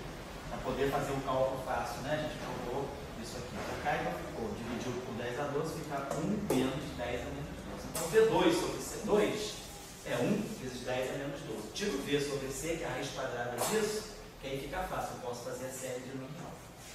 Como isso aqui é muito menor do que 1, isso aqui é aproximadamente 1 menos 1 meio de 10 a menos 12. Né? Eu coloquei aqui 1 menos x elevado a meio, né? Se o x é muito pequeno, isso aqui é aproximadamente 1 menos x sobre 2. Lembrar-se primeiro termo da expansão binomial, da expansão de Taylor, né? Segundo termo já dá 10 aqui, 24. Isso eu tenho que colocar.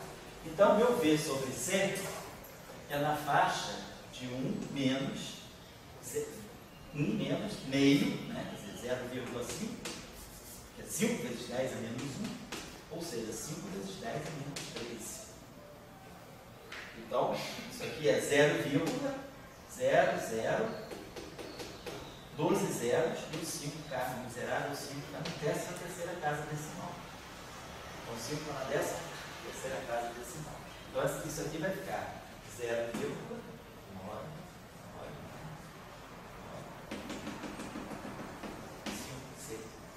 A velocidade do elétron quase que a velocidade de luz. Certo? Esse elétron, né, nesse acelerador, ele é praticamente quase que eu coloco na velocidade da luz. Então ele é muito relativista. Então eu vou ver o comprimento de onda de ponto que calculem, aí eu deixo para casa para vocês calcularem com essa P sobre C o comprimento de Broglie. Então, lambda igual a H sobre NV. A velocidade é 0,999 da velocidade da luz. Aí você vai achar o comprimento de onda de ponto desse elétron, um momento muito alto. Então, o comprimento de ponto diminui muito. Quanto maior o momento, menor o comprimento de ponto. Grande momento, então está muito momento, muita energia, muito relativista. Ele tem comprimento de onda pequeno. O momento é alto. Então, o comprimento de onda dá um fator bastante alto. Então, ele vai penetrar em distâncias muito rápidas. Mas tem muita coisa que tem Não, só, desculpa, a aula desviou para esse lado, mas é para vocês também terem feeling, né? Não adianta só executar as operações da mecânica quântica, tem que saber mais ou menos quais são as ordens de grandeza que estão envolvidas no problema, né? Pode falar. A mecânica quântica e a velocidade, elas vão dizer, não para agora vou dizer, com essa questão do comprimento de onda, quanto mais alta for a velocidade, mais teria mais mecânica quântica e mais teria velocidade. Mas aí depende. Quanto maior for o comprimento, quer dizer, quanto maior for o momento, se a partícula tem muita energética, ela tem um comprimento de onda pequeno, então significa que ela vai poder interagir com estruturas muito pequenas.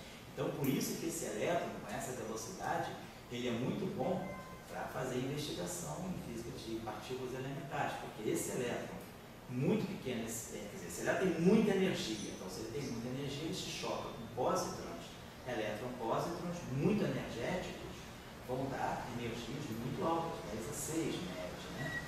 Então você tem energia muito alta, você pode ter muita disponibilidade para criar muitas partículas. Agora imagina que você pega um elétron desse e joga contra um próton. Então, se o elétron tem um comprimento de onda tão pequenininho, né, nessa faixa aí vamos ver mais ou menos qual é o comprimento de onda típico, né, nessa região do TEG. Então, mais ou menos qual é a distância que essa partícula inspeciona. Então, a gente viu aquela relação, viu que H cortado C, esse padrão aqui é muito bom, é aproximadamente 200 MeVs vezes ferro. Vou colocar assim. Então, a gente faz essa regra de 3, mas o ferro equivale, o ferro ele inspeciona bem, 200 MeVs me colocam na faixa de um ferro. Com 200 MeVs de energia, eu estou inspecionando na faixa de 10 a menos 15 MeV. Se eu agora pego um elétron que tem 1 TeV, ou seja, 10 a 6 MeVs, eu vou inspecionar mais ou menos que faixa de comprimento. Então lembre-se o seguinte, que essas coisas são inversamente proporcionais, né? Lambda é H sobre P. Então, quanto maior for o momento, né? Quanto maior for a energia, menor vai ser o comprimento. Então daqui para cá, daqui é 2 vezes 10 a 2. Vou colocar aqui. Aqui é um fator 10 a 2. Coloca só para a gente estimativa. 10 a 2. Aqui eu multipliquei por 10 a 4. Aqui eu passei para cá, por exemplo, eu aumentei a minha energia agora, né? Por um fator de 10 a 4. Então, se eu aumentei a energia por um fator de 10 a 4, meu comprimento diminui por um fator de 10 a 4. Então, em vez de ser 10 a 4, não é uma regra de 3 direta, é uma regra de 3 inversa. Quanto maior o momento, quanto maior a energia, menor o comprimento de onda. Porque no fundo está por um jogo aqui que eu não mostrei para vocês ainda, vou falar no próximo aula, é a relação com certeza. Delta X, delta T da ordem de H cortado. Então, quanto maior o momento, menor, né? Isso aqui é inversamente proporcional, porque o produto é H cortado. Então, delta X é delta T sobre delta X é H sobre delta T, que mais ou menos está aqui. Ó. Comprimento é constante de Planck por momento. Então, se eu multiplicar a energia, se eu aumentar muito a energia, eu não vou também aumentar proporcionalmente o comprimento, eu vou diminuir o comprimento. Direta, inversa. Então, se elétrons, se uma energia na faixa de 10 a 2 MeVs me corresponde a uma distância na faixa de 1 fermi, quando eu passo por uma energia de 10 a 6 MeVs, ou seja, eu multipliquei a energia por um fator 10 a 4, o meu comprimento vai inversamente. Então, eu vou ter que colocar aqui 10 a menos 4 fermi. Então, eu estou entrando 4 ordens de grandeza. Então, quando eu pego um elétron que tem uma energia no delta, um elétron que tem uma energia na faixa de 1 TeV, significa que eu estou entrando em distâncias na faixa de 10 a menos 4 fermi. 10 a menos 4 fermi é justamente o comprimento típico de um próton. O próton tem um comprimento típico na faixa de 10 a menos 18 metros. Esse é o comprimento mais ou menos na faixa típico de 10 a menos 18, 10 a menos 17. Então, eu estou realmente, até um pouquinho menos, eu estou no interior do próton. Então, quer dizer, elétrons com essa faixa de energia, eles fazem uma inspeção muito boa do interior do próton. Então, foi por isso até que se descobriram os quarks, né? Porque se jogou feixes, né? Um feixe de elétrons altamente energéticos contra prótons. Então, se esses elétrons são muito energéticos, eles vão para o interior do próton. E aí, em função de como eles saem, eles entram e saem, em função de como eles saem, você sabe o que ele não controla dentro. Se ele foi muito espalhado, se ele sofreu uma deflexão muito forte, ele deve ter encontrado núcleos, né, que fizeram espalhamento. Exatamente como a experiência de Rutherford, só que não feita contra um átomo, feita contra um próton. Então, o elétron com essa faixa de energia, ele vai realmente no interior do próton e descobre que lá dentro existem quarks. Então é isso que a gente precisa, esse tipo de ordem de estimativas que a gente precisa fazer usando a cortada C para poder saber se, como a gente viu aí, estava chamando a atenção. Com essa faixa de energia, o elétron já não é clássico, é relativístico. Então é claro que a esse ponto eu não vou nem dar um tratamento para o elemento de mecânica quântica extrema. Eu teria que dar um tratamento de mecânica quântica relativista, uma ação de Dirac, esses elementos. Mas nem isso. A gente vai ver que nessa faixa de energia, no curso esférico, a gente vai ver que nessa faixa de energia, a própria mecânica quântica de Dirac, a própria equação de Dirac já falha, ela não é suficiente para tratar elétrons em tamanho e energia. Por quê? Porque eu estou falando de um elétron altamente energético que ele tem um comprimento de onda que é até menor do que o comprimento de onda dele bate no comprimento de onda. Então a gente já tem que sair da mecânica quântica e usar a teoria de campos. Então a gente sai da mecânica clássica, vai para a mecânica quântica não relativista, aí vai para a mecânica quântica relativista, aí vai para a teoria quântica, a teoria de campos. É quase, não é ainda a etapa final, porque agora a gente tem teoria de cordas, né? Mas você vai até a mecânica quântica, sobe na relativista e vê que já ela falha também, aí você já tem que ir com outro tratamento para descrever o elétron. O elétron já não é mais uma partícula clássica que atua sobre ele uma força, ele passa a ser uma partícula quântica sobre o qual atua um potencial. Aí, ele, da partícula quântica não relativista, se ele tiver muita velocidade, ele vai ter que ser tratado como uma partícula quântica relativista. Mas se ele tiver mais energia, se o meu sistema estiver dando a ele mais energia ainda, eu vou ter que fazer um trabalho, vou ter que substituir o elétron por um campo. Aí eu já perco completamente a noção de partícula, assim, eu tenho que substituir o elétron por um campo. Aí eu vou ter que escrever o campo que vai descrever o elétron.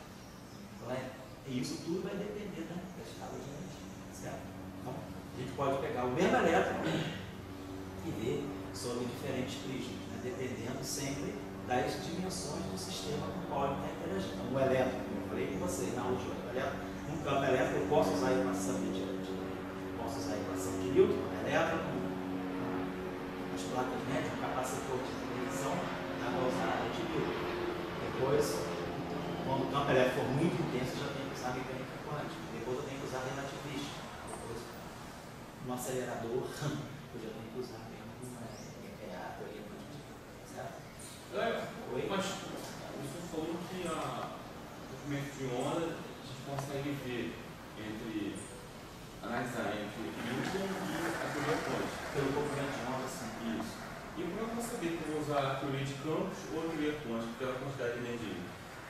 Existe algum? Existe. O local existe. Você vê a energia de repouso da partícula. A energia de repouso do elétron é na faixa de 0,5 metros.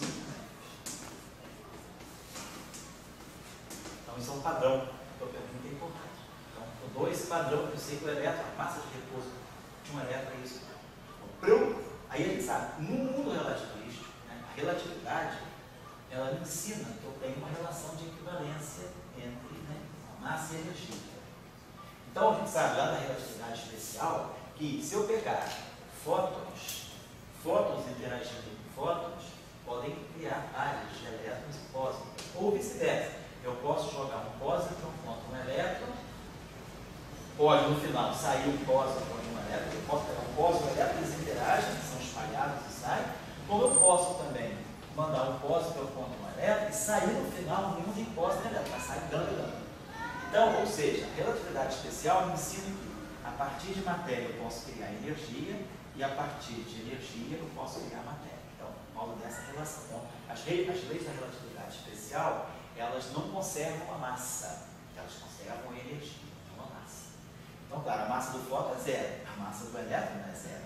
Então, eu tenho massa zero aqui, não tenho massa zero. Eu perdi conservação da massa. Na relatividade, massa é energia. Então, o que eu tenho é a conservação da energia.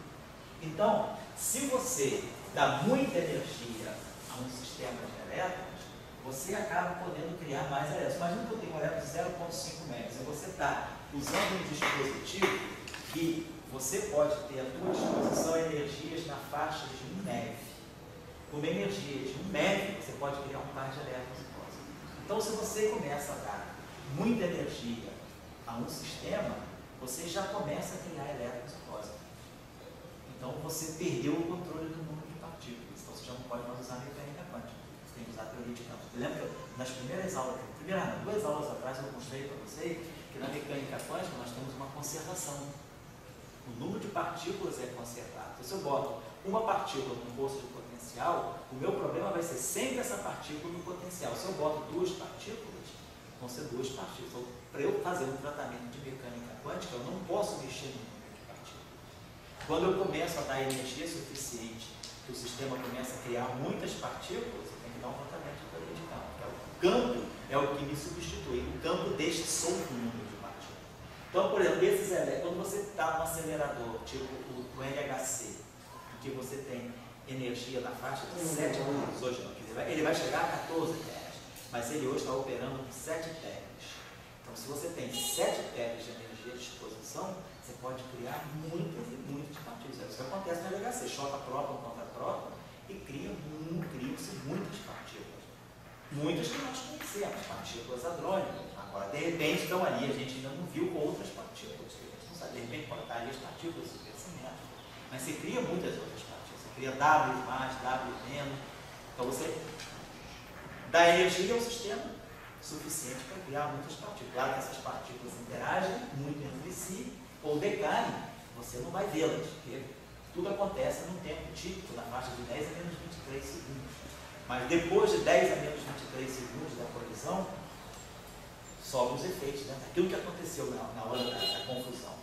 Aí você tem os traços, você tem os detetores para detectar o que foi produzido na colisão. Então, nesse momento, quando você, a partir da energia, cria muitas partículas, o tratamento melhor que a gente tem disso hoje é a teoria quântica de campo. A teoria de campo ela serve para isso. Porque você abre mão da noção de partícula, e o que está em jogo para você agora é o campo. E esse campo ele tem a capacidade de abrigar tantas partículas quanto você tem. O número de partículas é indefinido, pode ser até infinito. Certo? Então, isso nós vamos entender no curso de Feynman. Eu queria mostrar para vocês claramente, através de uma coisa que não é um paradoxo, mas que na época foi um paradoxo, ficou conhecido historicamente como paradoxo de Klein. A gente vai ver a hora em que a equação de Schrödinger ela começa a mostrar um problema de não conservação do número de partículas. Você coloca o elétron numa situação de um potencial e quando você abre o olho, tem muito mais elétrons do que você mandou. Ou seja, você criou matéria a partir do nada? Não. É que você deu ao seu sistema muita energia que pôde criar elétrons e pósitrons. O pósitron interage rapidamente, você não viu, mas o elétron fica. E aí você começa a ver um excessivo de elétrons, aí você vê, aí isso é um paradoxo, o que está acontecendo? Está saindo partícula da onde? Aí a gente foi ver que, na verdade, não é um paradoxo, porque você está dando energia suficiente ao seu sistema, realmente você está criando novas partículas, mas a mecânica quântica já não consegue escrever esse processo.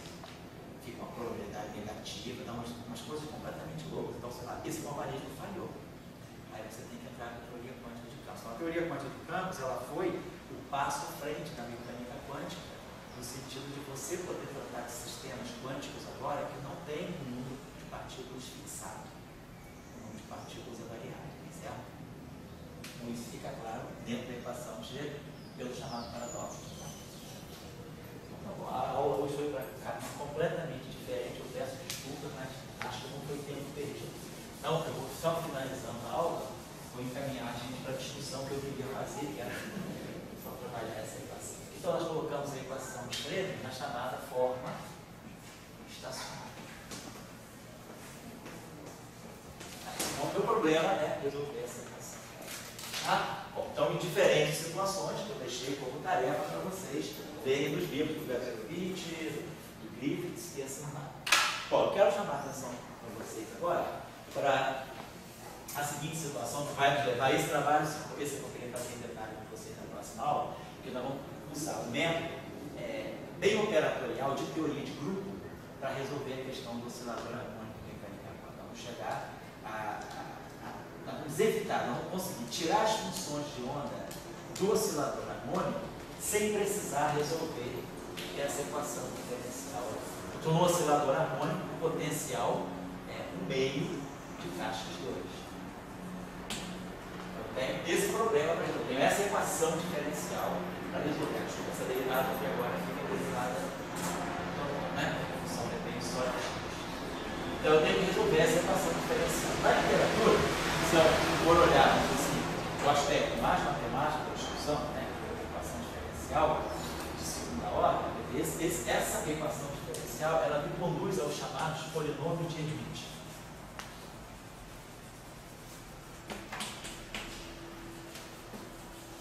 se nós aplicarmos, quisermos resolver essa equação, resolvendo a equação diferencial, mesmo nós vamos nos debater com o problema matemático que vai nos levar aos polinômios de limite.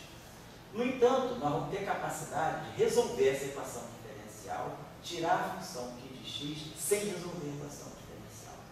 Não usando análise, não usando cálculo, mas usando álgebra. Então, nós vamos reduzir o nosso problema a um problema algébrico. Então, essa equação aqui, nós vamos reduzir a um problema puramente algébrico. E, em geral, nem sempre, álgebra é mais fácil que cálculo, né? Porque álgebra não precisa nem derivar nem integrar. O que a gente faz é multiplica a matriz por vetor, e trabalha com polinômios. A álgebra tem um aspecto abstrato que é complicado, mas assim, a álgebra linear, vamos cair num problema de álgebra linear. Então, nós vamos resolver esse problema aqui sem precisar resolver a equação diferencial. Em geral, nos livros, você mostra qualquer livro desse, vocês vão encontrar toda a discussão com os polinômios de elite. Então, sigam os livros para ver uma abordagem. Nós vamos usar a abordagem da álgebra, que é a chamada abordagem operatorial. E, na verdade, esse cálculo aqui vai permitir que a gente resolva não só o oscilador harmônico unidimensional, mas como a gente resolva o oscilador harmônico n-dimensional. Suponhamos que eu tenha n dimensões. Então, meu oscilador harmônico teria essa característica. Menos h cortado ao quadrado sobre 2n, d2 dx1 ao quadrado, mais blá blá blá, d2 dxn ao quadrado. Tem n dimensões. Mais um meio de capa, x1 ao quadrado, mais blá blá blá, mais xn ao quadrado. Então, eu tenho esse potencial. Estou em 3, então, tem n dimensões, dos quais, claro, n igual a 1 é o caso particular, e a gente consegue resolver o problema do oscilador harmônico n-dimensional sem resolver nenhuma equação diferencial. A gente vai resolver só um problema de álgebra, é bastante simples até. Então, mostrando bem assim, um aspecto, né, de teoria de grupos que está subjacente à mecânica quântica. A gente pode explorar ao máximo a teoria de grupo na mecânica quântica. E, de fato, foi esse o passo histórico. Né? A partir da mecânica quântica em 1926, Hermann Weyl escreveu em 1928 o famoso livro dele, que é a Teoria de Grupos da Mecânica Quântica. A teoria de grupos entrou mais fortemente em física a partir da mecânica quântica.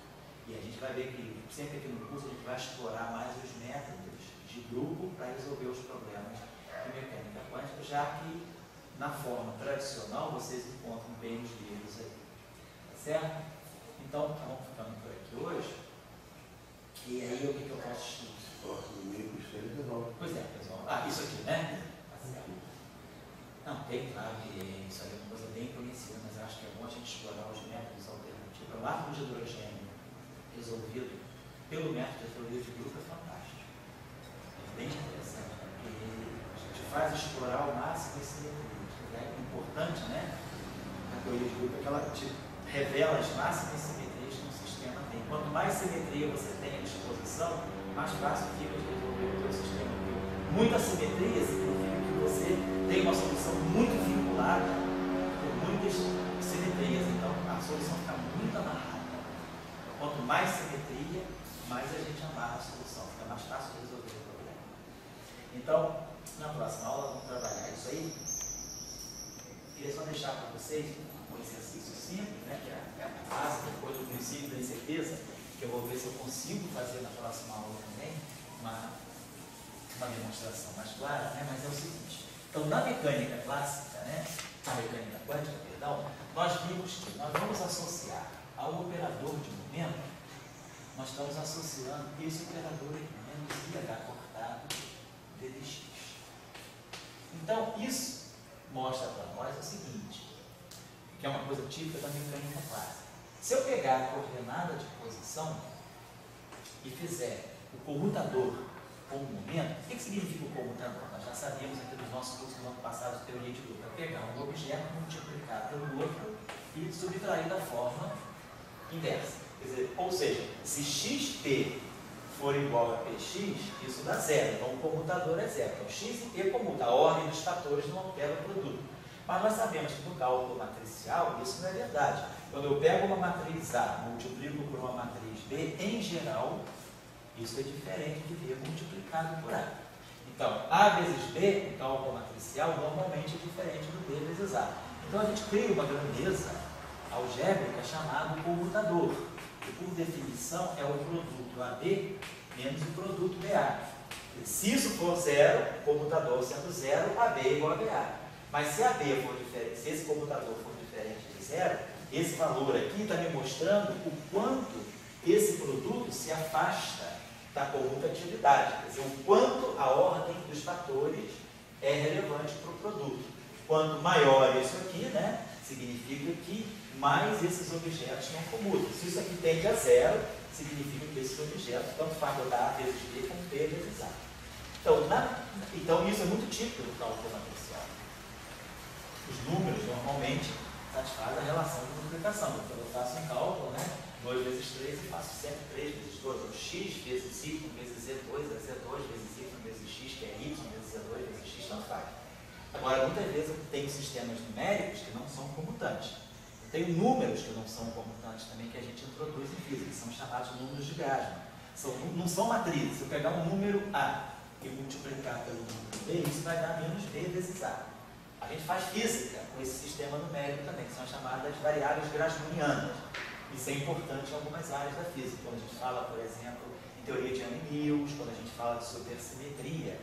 Isso é uma etapa depois. Esse sistema numérico de números que não comutam, mas que anticomutam, ou troca a ordem, troca o sinal, isso é bem típico de muitos sistemas físicos. Na mecânica quântica, por exemplo, se eu pegar esse objeto e esse objeto, eu tenho o seguinte, como isso aqui é um operador, se eu pegar isso aqui, significa que eu estou pegando x vezes p menos p vezes x. Então, significa que eu estou pegando, botando menos IH cortado, que vai aparecer aqui, que eu vou menos IH cortado. E isso, em cálculo, isso significa que eu estou pegando, fazendo essa operação x ddx menos ddx x. Então, isso aqui é um operador, isso aqui é um objeto que precisa atuar uma função. Isso aqui é uma derivada. Derivada de quê? Do quadro negro branco? Não tem nada. Preciso botar uma função aí. Então, esse objeto aqui, para ser calculado, eu preciso colocar uma função onde ele vai atuar. Uma função chamada função teste. Deixa eu apagar isso aqui. Então, para nós calcularmos isso aqui, eu preciso colocar uma função teste, porque esse número multiplica, mas esse número que deriva. Então, tem que derivar alguma coisa. Então, o que a gente faz normalmente é isso. A gente coloca aqui uma função teste, que eu vou chamar de φ. E isso aqui, então, vai ser x, p, menos px em cima da função teste. Vamos ver o que isso faz quando atua precisamente numa função. Então, lembrando que eu tenho menos IH cortado aqui, menos IH cortado aqui, eu já fatorizo menos IH cortado. Então, isso aqui vai ficar x, p, dx, menos d, dx, x. Então, isso são duas operações. Não, as operações matemáticas. Então, estão envolvidas aqui, então são menos IH cortado. A primeira operação é pegar x e multiplicar pela derivada de φ em relação a x. A segunda operação, ela tem que obedecer, ela tem uma outra, antes de derivar, eu tenho uma outra coisa. Primeiro eu pego x pelo φ. Então eu vou multiplicar x pelo φ e depois vou tomar a derivada. Então lembre-se que aqui, ó, primeiro eu vou fazer uma operação de multiplicação, que é essa aqui, e depois eu vou fazer a operação de derivação. Estou lendo igual a árabe, né? Direita para esquerda. Primeiro eu faço isso, depois eu faço isso.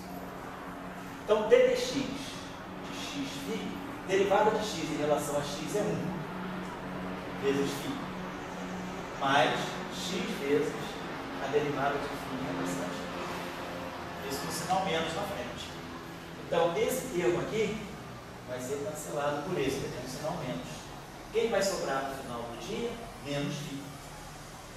Então, isso aqui está dando menos IH cortado vezes menos φ, ou seja, IH cortado.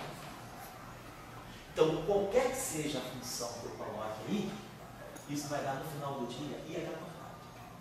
Agora eu posso. Eu vi que o efeito disso em qualquer função, qualquer que seja o φ, vai me dar no final do dia um IH cortado φ. Então, nós dizemos o seguinte, que esse comutador aqui, de x com p, daí. Então, na mecânica quântica, se vocês estiverem fazendo um cálculo que tenha x vezes P2 menos PXP, isso não dá certo. Por quê? Aqui eu não posso passar o P. Vai dar P2, tem que acabar com isso aqui. Então, como é que eu poderia resolver isso aqui? Ó? Eu quero comparar isso com isso. Então, eu faço o seguinte. PX, eu quero colocar XP, que aí o P pega o P. Mas eu tenho que colocar esse X na frente. Mas eu sei essa relação aqui. XP menos PX é igual a IH cortado. Então, eu tenho que PX é XP menos IH cortado. Na mecânica quântica, PX não é XP. PX é XP menos IH cortado. Então, esse PX aqui é XP, aí vai ficar XP2, que vai cancelar. Mas vai sobrar P sobre G, menos IH cortado. Então, quando eu passar esse X para cá, eu vou usar essa relação. PX é XP menos IH cortado.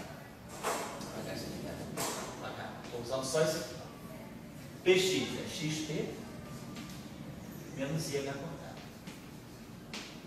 Então, esse primeiro termo dá XP2 menos, mais dá zero. Então, esse termo aqui cancela esse. Mas sobra mais IH cortado. Então, na mecânica quântica, XP2 menos PXP é IH cortado. É zero. Então, esse cuidado tem que ter. Então, dessa relação. Então, a gente começa a trabalhar agora com um novo, né, a mecânica quântica, é porque a gente tem que pensar o seguinte: P não é um número para a mecânica quântica. Esse P que está aqui é um operador, é uma derivada. Então, primeiro multiplicar e depois, isso é cálculo agora. Se eu multiplico uma coisa e depois derivo, é diferente de eu derivar e depois multiplicar. Se eu primeiro tiro a derivada e depois multiplico por um número, eu fiz a operação de derivada e multiplico. Mas agora, se eu pego uma função, multiplico por x, e depois é que eu vou derivar o todo, essas duas operações não são equivalentes. Né? Então, a derivada do produto não é o produto das derivadas. Isso se reflete na mecânica quântica dessa forma simples. Então, eu vou deixar para casa, para vocês tremarem um pouquinho, quem quiser fazer essa tarefa. Oi? Eu comparo isso um pouco com o Higgs, sabe? Sei. Você, para botar massa, entrou no circuito do Higgs, né? Certo. Então, o Higgs tem que existir. Você tentou botar onda partícula através da sua visão de mecânica quântica. E acabou com esses operadores de XP se mudando. Se comuta é muito som longa, mas a verdade é o seguinte: você entrou por um imaginário. Agora, a questão é o seguinte: um quer botar massa, e o outro quer discutir onda da partícula. Talvez você possa discutir onda da partícula por mais de uma maneira, e talvez possa botar massa por mais de uma maneira. Por exemplo, Feynman propôs uma outra coisa. Posso discutir onda da partícula sem fazer isso. Usa integral de caminho. Discutiu-se um outro imaginário, né? um outro contexto, né? Em que você pode discutir a mecânica quântica sem pensar que X e P tem esse caráter operatorial. Faça uma coisa chamada integral de caminho, que eu não vou fazer aqui no curso, né? Mas no curso depois vocês vão ver. Posso até chamar um colega que é bom nisso, uma professora da UF, que se aposentou, a professora Maria Tereza. O Sebastião também, que o professor nosso sabe bem isso, tentou me dar umas 2 palestras para vocês sobre o que é a formulação da integral de caminho e mecânica quântica, que é uma formulação também muito efetiva. Quer dizer, vamos dizer assim, a mecânica quântica ela não é discutida de uma maneira única. Essa visão que eu estou dando é a visão mais padrão, que é a mecânica quântica operatorial, que é a visão chamada mais da escola de Copenhague. É a descrição de Copenhague, mas tem a visão de Heisenberg, tem a visão de Bohm, tem a visão da integral de caminhos. Então, quantizar um sistema tem muitas maneiras hoje. Tem a chamada quantização estocástica. Então, tem muitos métodos de quantização hoje. Quando a gente estuda a quantização de um sistema, não tem uma maneira única de se quantizar. Foram aparecendo ao longo do tempo formalismos equivalentes para se descrever as propriedades quânticas da matéria. Tá? Agora, exercícios práticos. Exercício mesmo imbecil. Oi? O Einstein não gostava. O Einstein não gostava. Somente dessa XP. Não, ele não gostava disso. Não tirar aqui do Tiago. Tem que tirar aqui do Tiago. Eu aposto mais em tirar aqui do Einstein. Bom, eu vou deixar exercícios bem imbecis, tá? Para vocês fazerem, mas assim, na vida a gente tem que ser humilhado a esse ponto de fazer esses exercícios mais humilhantes, assim, de passo aqui para cá, multiplica. Então, seria os seguintes exercícios. Por exemplo, calcular isso aqui, o comutador de x ao quadrado. Bom, primeiro de tudo, mostrar essas relações aqui. Quem fez o curso de teoria de grupo comigo, vai lembrar que eu tinha dado relações desse tipo. Quando eu tenho o produto, eu tenho então vamos lembrar que vai isso aqui, A, B, C. São as propriedades do comutador. Então, isso aqui, por definição, é A vezes B, menos B vezes A. E lembrar que isso aqui satisfaz a regra da linearidade. A mais B, C mais D. Se vocês usam essa definição aqui, bota A mais B vezes C mais D, menos C mais D vezes A mais D. Então vai dar comutador de A com C, mais o comutador de A com D, mais o comutador de B com C, mais o comutador de D com D. Satisfaz a regra da linearidade. Eu, no fundo, estou fazendo isso. AB, A mais B vezes C mais D, menos C mais D vezes A mais D. Então, por exemplo, o AC que eu vou produzir aqui vai bater com o CA que vai ter aqui. Então, dá o comutador de A com C. Aí eu vou produzir um AD aqui e um DA aqui. Então, vai dar o comutador de A com D. Depois eu vou produzir um DC aqui, um CD e assim vai. Então, esse comutador satisfaz a regra da linear, é uma operação linear. A outra coisa é que o comutador é antissimétrico. O comutador de A com D é menos o comutador de B. Então, essas são as propriedades mais imediatas. Agora, uma propriedade menos imediata, mas que é fácil de derivar, é essa aqui. O A comutando com o produto. Então, isso aqui seria A, B, C, menos B, C, A. Então, eu posso fazer o seguinte, eu posso somar e subtrair, subtraio PA, C e somo BAC. Então, não fiz nada. Fiz essa operação aqui de neutralidade. Porém, aqui eu fatorizo esse C. Então, isso aqui me dá o comutador de A com B vezes C.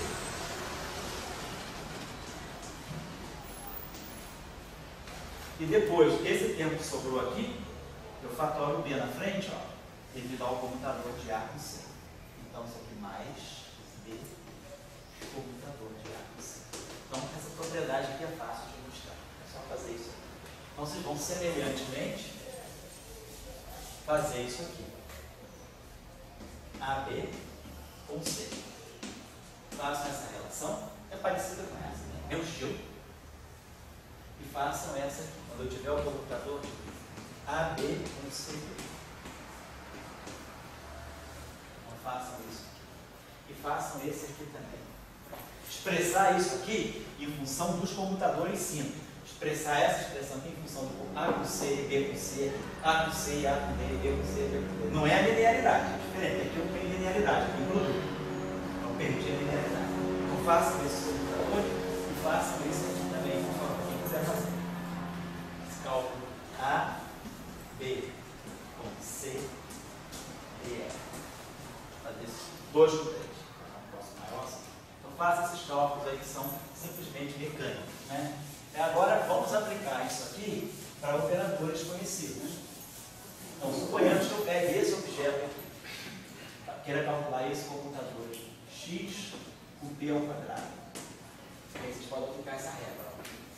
X, né, p ao quadrado é p vezes p. Então, vocês vão ter um computador de x com p com p. Ou podem calcular esse aqui, x2 com p. Calcular esse aqui, x2 com p2.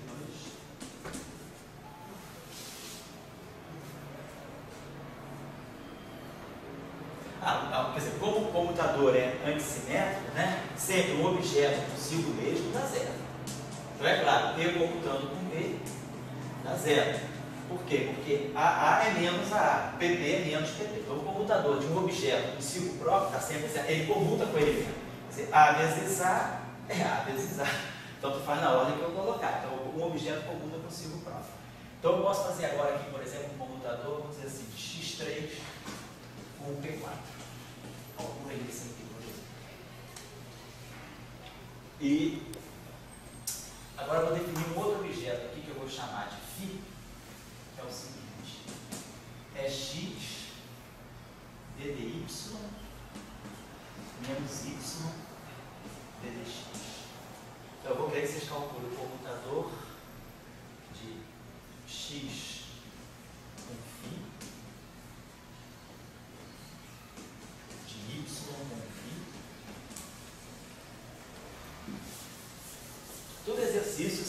mecânica, tem que pensar, tem que fazer. E, por exemplo, fazer esse aqui. PX com φ e PY com φ. Poder dizer, o que é PX? PX é o momento linear na direção X, então é menos I cortado dx. E PY é o momento linear na direção Y, menos I cortado ddy. Então façam isso, tá? Então eu sei que PX é isso aqui, PY é isso aqui. Então calculem esses comutadores.